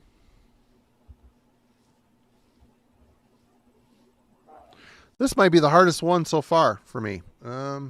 I can see why. I know, all joking aside, I can see why. I know there are ones you both love. If you were about to die right now, since you're at the ripe age of 55, and you can only listen to one song Since death has from you in its each clutches, album, Marty. yes, which one are you listening to before you bite the bullet? I am listening to Warning of Danger. There it Okay, is. tied at 1 as we pass over to Billy. Yeah, I'm going to go with Manila Road here. Okay. But there's no lose in this. That both of them, Somebody's it's a gonna loss lose. 'cause it hurts. It hurts. Yeah. Oh, yeah. All right, Manila Road, Crystal Logic has 2 votes, and Warning of Danger has 1 vote. And Daryl, you are vote number 4. Okay, seeing as I'm 6 months older than Marty, and I'm probably going to die first, it sounds like, I will be listening to the Warning of Danger on my passing. Okay, well, live chat. Hold on, Alan. I'm going to have you do the I'll write you. Shout out the. All right. You got Crystal Logic versus Warning of Danger. Crystal Logic is the first vote. Then we've got a. Come on, refresh. Got 1 vote for Crystal Logic. I think I'm frozen again. I'm going to reload. No, you're there. We can see you. Manila okay. Road, Manila Road, Manila Road. So Manila Road's off to a 4-0 lead. There's an Omen, a Manila Road, an Omen, Manila Road, Manila Road, Manila Road. Okay, Manila Road's running away with this Yeah, one. So. I'm happy with either one of these, to be Yeah. honest. So it's Yeah, fine. this one, yeah. For Omen's warning of danger, it is the end of the road. Ooh. Oh. All right. Everybody thought I would get tired and stop doing it, but I'm just going to keep doing it. Okay, we got one last one to set our field of 8. This is kind of a hard one. And you have to Warlord. Go ahead. What? You will pick first, Marty. Warlord, Deliver Us versus Sabotage, Hall of the Mountain King. Those are 2 big ones.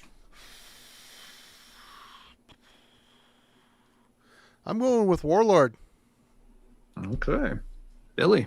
That happened. I just did that. I know. I'm going to go with Sabotage here. Okay. Daryl. Sabotage. Okay. So we've got Deliver Us versus A lot of Ultimate Warlord King. lovers in the chat. Right on. Cheers. When rightfully so. And it's 2. Yeah, right now Sabotage has 2. Warlord has 1. I have to vote. It's late and madness reigns. Hall of the Mountain King.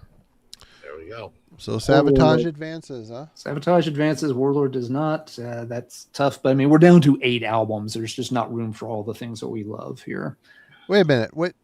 I picked Warlord. Okay, no. You picked right. Warlord, but everybody else picked. No, you picked Sabotage. No, I picked Warlord. Oh no, you picked Warlord, but everybody else picked Sabotage. Yeah. Right. 3-1. 3-1. Oops, I almost did that backwards. And we are down to 8. All So right. we're almost there. Oh God, well, this is fine. Okay, we've got Billy will pick first, and he has to choose between Holy Diver versus Fate's Warning. Awaken the Guardian. Oh, we are in the heart attack portion of the bracket right now. Yep. And I'm sorry, Dio. I got to go with Fate's Warning. Okay. Fate's Warning strikes first. Daryl. Well, I tried to push Refuge Denied through last round, but it didn't work. So now I'm back on Team Ronnie. Okay. Holy Diver. Dio gets a vote. So it's tied at 1. This is not easy for me. Awaken the Guardian has lots of special stuff on it. Mm-hmm. The Dio album is almost perfect start to finish.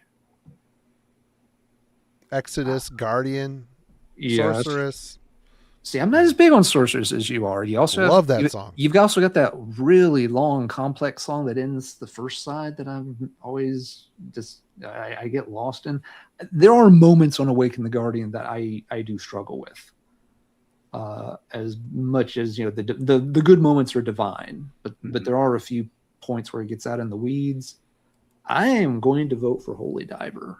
And just it's late, can't drag it out forever. So it is 2 votes for Dio, 1 vote for Fate's Warning. I think we know what Marty's going to do, but he has to make it official. Love Dio, but I'm going with Awaken the Guardian. So chat, Live chat, you get your say once again, chat. Wait, Dio, K. Allen. We just lead start the calling way. them, or you got it? You go ahead, call them for me. All right, starting with Metal Kev's comment. Dio is 1. Dio for another vote. Dio. So we have 4 Dios in a row. Then a Fate's Warning, a Dio, a Fate's Warning, a Dio, a Fates, a Fates, a Fates. That's right, baby. Fates. Okay, so Fates is coming back pretty strong. We're tied. Dio, Fates. That was Wiss's vote. A Dio and a Dio. And a Dio. Fuck. And a Dio. I think Dio, surprisingly, I think Dio amazing. Yeah, Dio. So what's the tally right now, Marty? Dio. I think those who are going to vote are going to vote. And Boo! hey, Dios. Boo. Can the Guardian made it to 8, but The Guardian is sleeping now. That yeah, surprises me. Even Holy Diver, that surprises me. Karen has been asleep forever, and now she goes back to bed. Yeah. Back to Yep. bed. Next up, we've got Hellstar's Nosferatu up against Metal Church of the Dark. And Daryl gets to pick first. Nosferatu again. I agree, Nosferatu again for my vote. The Dark. All right, Billy. Oh, I hate to drag this out, but I got to go with Metal Church here. Okay. Chat, you're Hellstar. chat's working hard. See, chat, you are important to us. You Here we must go. join every week, damn it. Yep. All right, live chat. Your choices are Hellstar Nosferatu versus Metal Church is the Dark. And Marty will start calling them as soon as it refreshes. Hellstar is Jay's vote. We'll start with Jesus drinks jet fuel and go down from. Oh wait, no, Metal Kev. Start with Metal. Oh wait, Okay. So heavy match. Start with him. Metal Church. Heavy match. Okay, so Metal Church, Hellstar. Metal Church. Then Metal Church. Hellstar. Hellstar. Hellstar. Metal Church. Metal Church. Metal Church. Riveting. Metal TV. Church. Metal Church. Metal Church. Feels like Metal Church is pulling away here.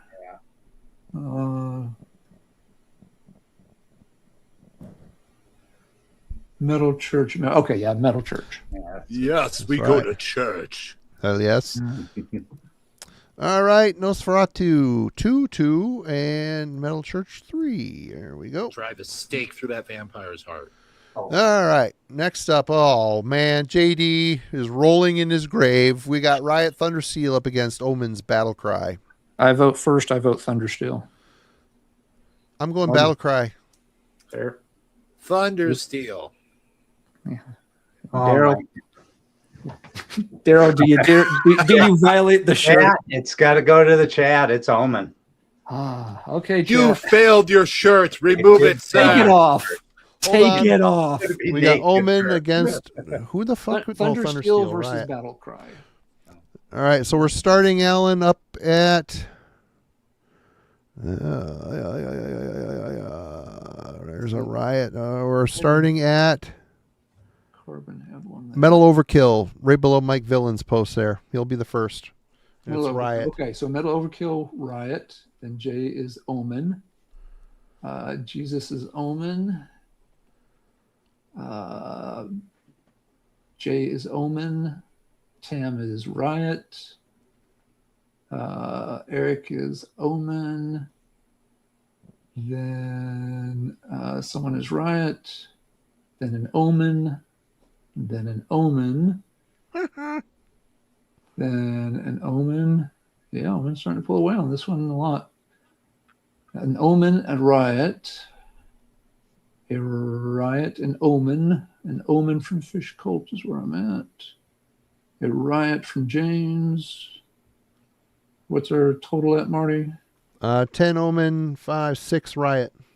All right. I'll give it one more moment in case I might just see if anything refreshes after James, but I'm not seeing more.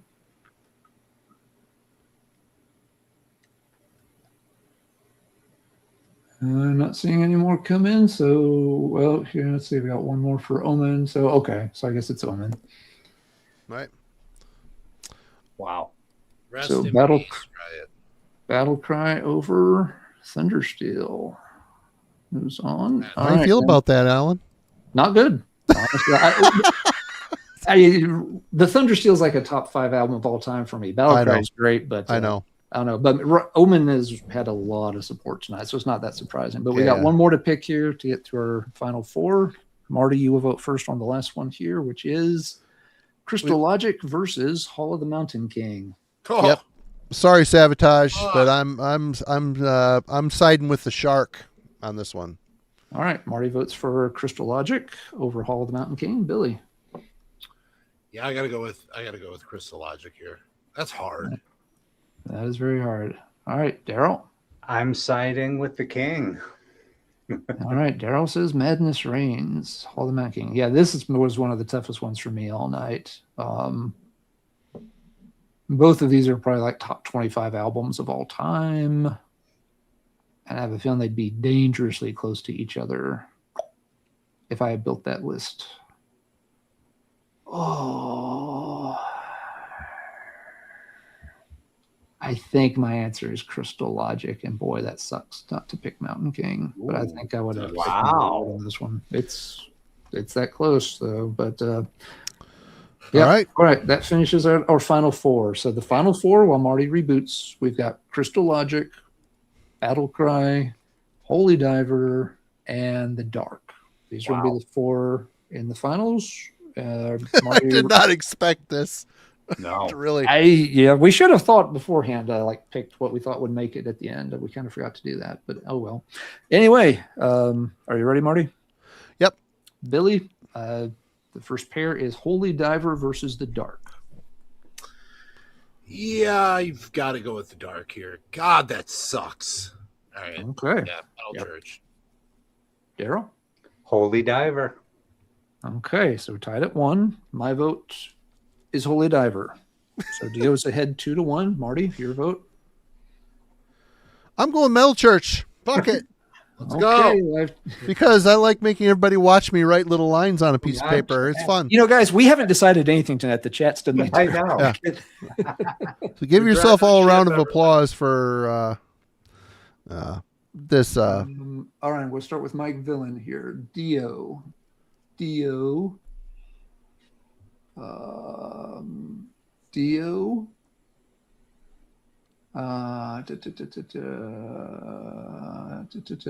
Metal Church. Dio's probably the right answer here, but you know. Metal Church. Then Dio. Metal Church. Dio.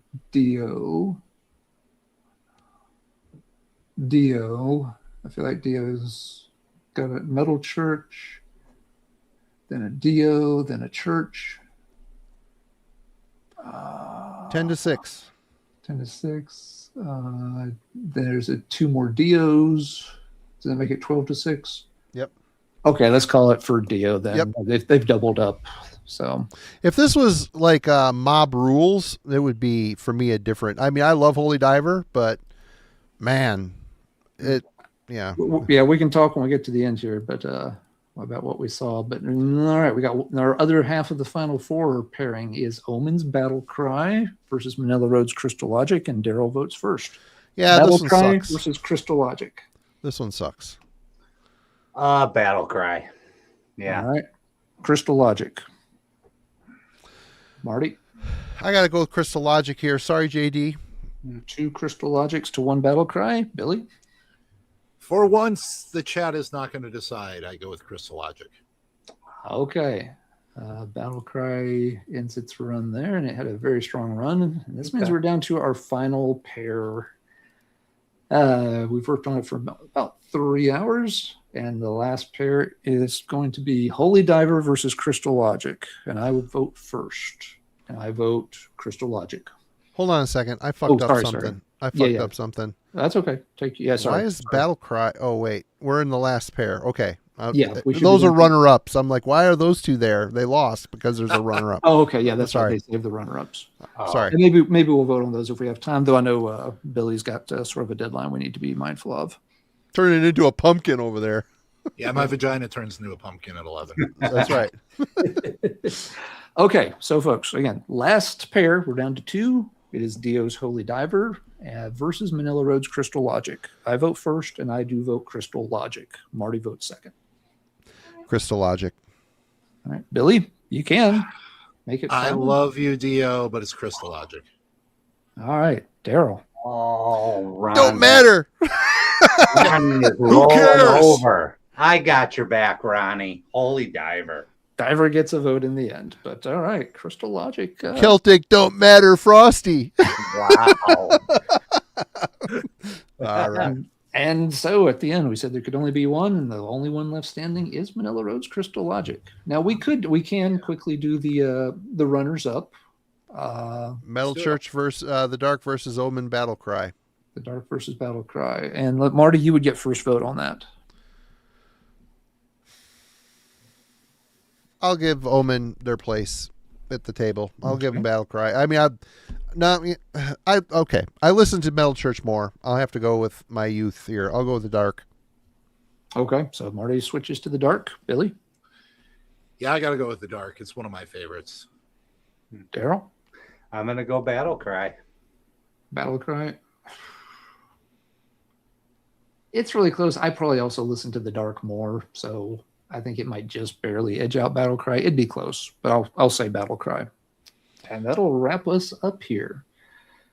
Final thoughts on how this worked out. Anybody? Well, let's just go around the table real quick. I know, Billy's got to jump soon. But Billy, any thoughts about things that played out that surprised you or didn't?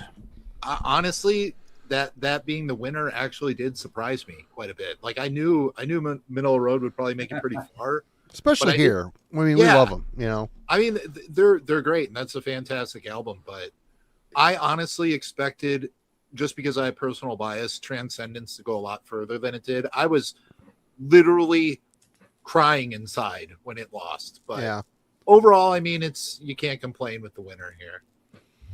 Ty, thank you so much. Everybody go check out Living Dead Wax channel. Ty does good, fun work over there. Good channel as well. Thanks for the super chat, man. Appreciate you. We've had Ty on before, and he will return in the very near future, I bet. He will. Let's see. Daryl, any final thoughts about the whole bracket tonight from your side? If you had asked me ahead of time, I thought Battle Cry or Awaken the Guardian were the heavy hitters that I would have put money on. They both made it deep. Crystal Logic doesn't surprise me. Yeah. I know the community's love for Manila Road. I'm lagging behind on that.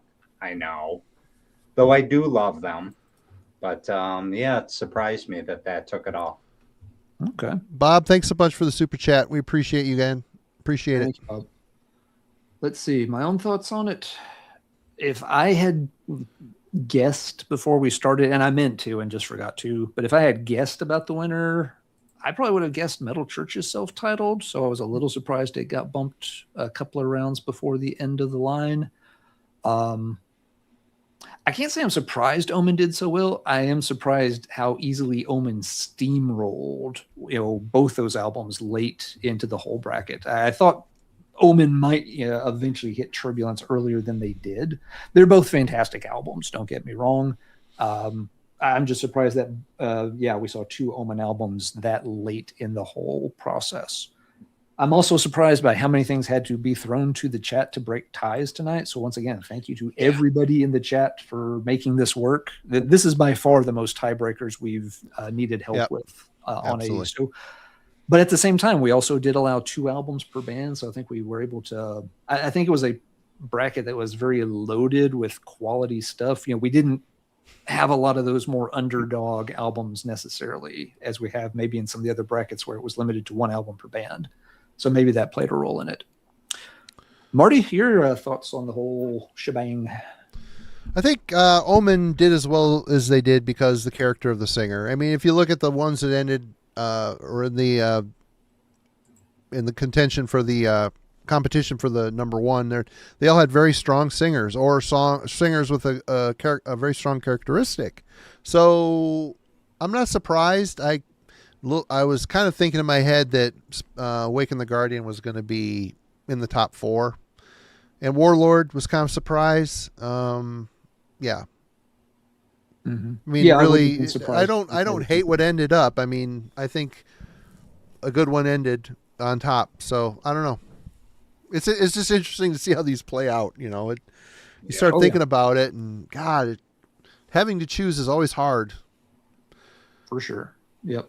And, again, folks can say that, well, this album had an easier path or that one had a harder path. But, I mean, at the end, everything gets eliminated but one. So you've got to, if you want to be the best, you've got to beat the best. And tonight, Manila Road beat all comers. Mm-hmm. Yep, that's it. Everybody, thank you so much for joining us and being such a vibrant part of what we do here. Tonight was a perfect example of that. You bailed us out numerous times. And everybody, please go check out the Metal Hellbilly. Link in the description. His channel is waiting to receive. Jump into the vat of Velveeta along with him. And, of course, the Celtic Frosty channel. He's been a little dormant because he's been a busy man as well. And go check him out. Link in the description. School's out for the summer. So, we'll maybe be seeing some cool stuff coming from Daryl soon, too. Thanks to both of you. Billy, thanks for staying up a little later than usual to wrap this up with us. We really appreciate it. Thanks for having me. It was fun. A little bit of a note. If you are a member of the Discord community, tomorrow at 5:00, I'm going to be doing another radio show. Radio Metallurgy will be over in the Worms Lair video channel. So go check that out. I'll be in there hopefully with a bunch of all you fine folks, and I'll be spinning some songs and chit-chatting. And afterwards we'll have a little chit-chat. It's a little hard in that, like so many people trying to communicate on the videos, but it's cool. We're gonna give it another shot. It's fun. Did it a week ago. It was a lot of fun. We're gonna do it again. Hopefully we get some of you folks in the community doing it as well. So, and Alan, Let's Talk Metal Tuesday. Something will happen. I have no idea what. Something will happen and you will all like it. So that's it, everybody. Cheers. Thank you guys. See you next week. Have a great one. Bye, everyone. See ya. Poor armored saint.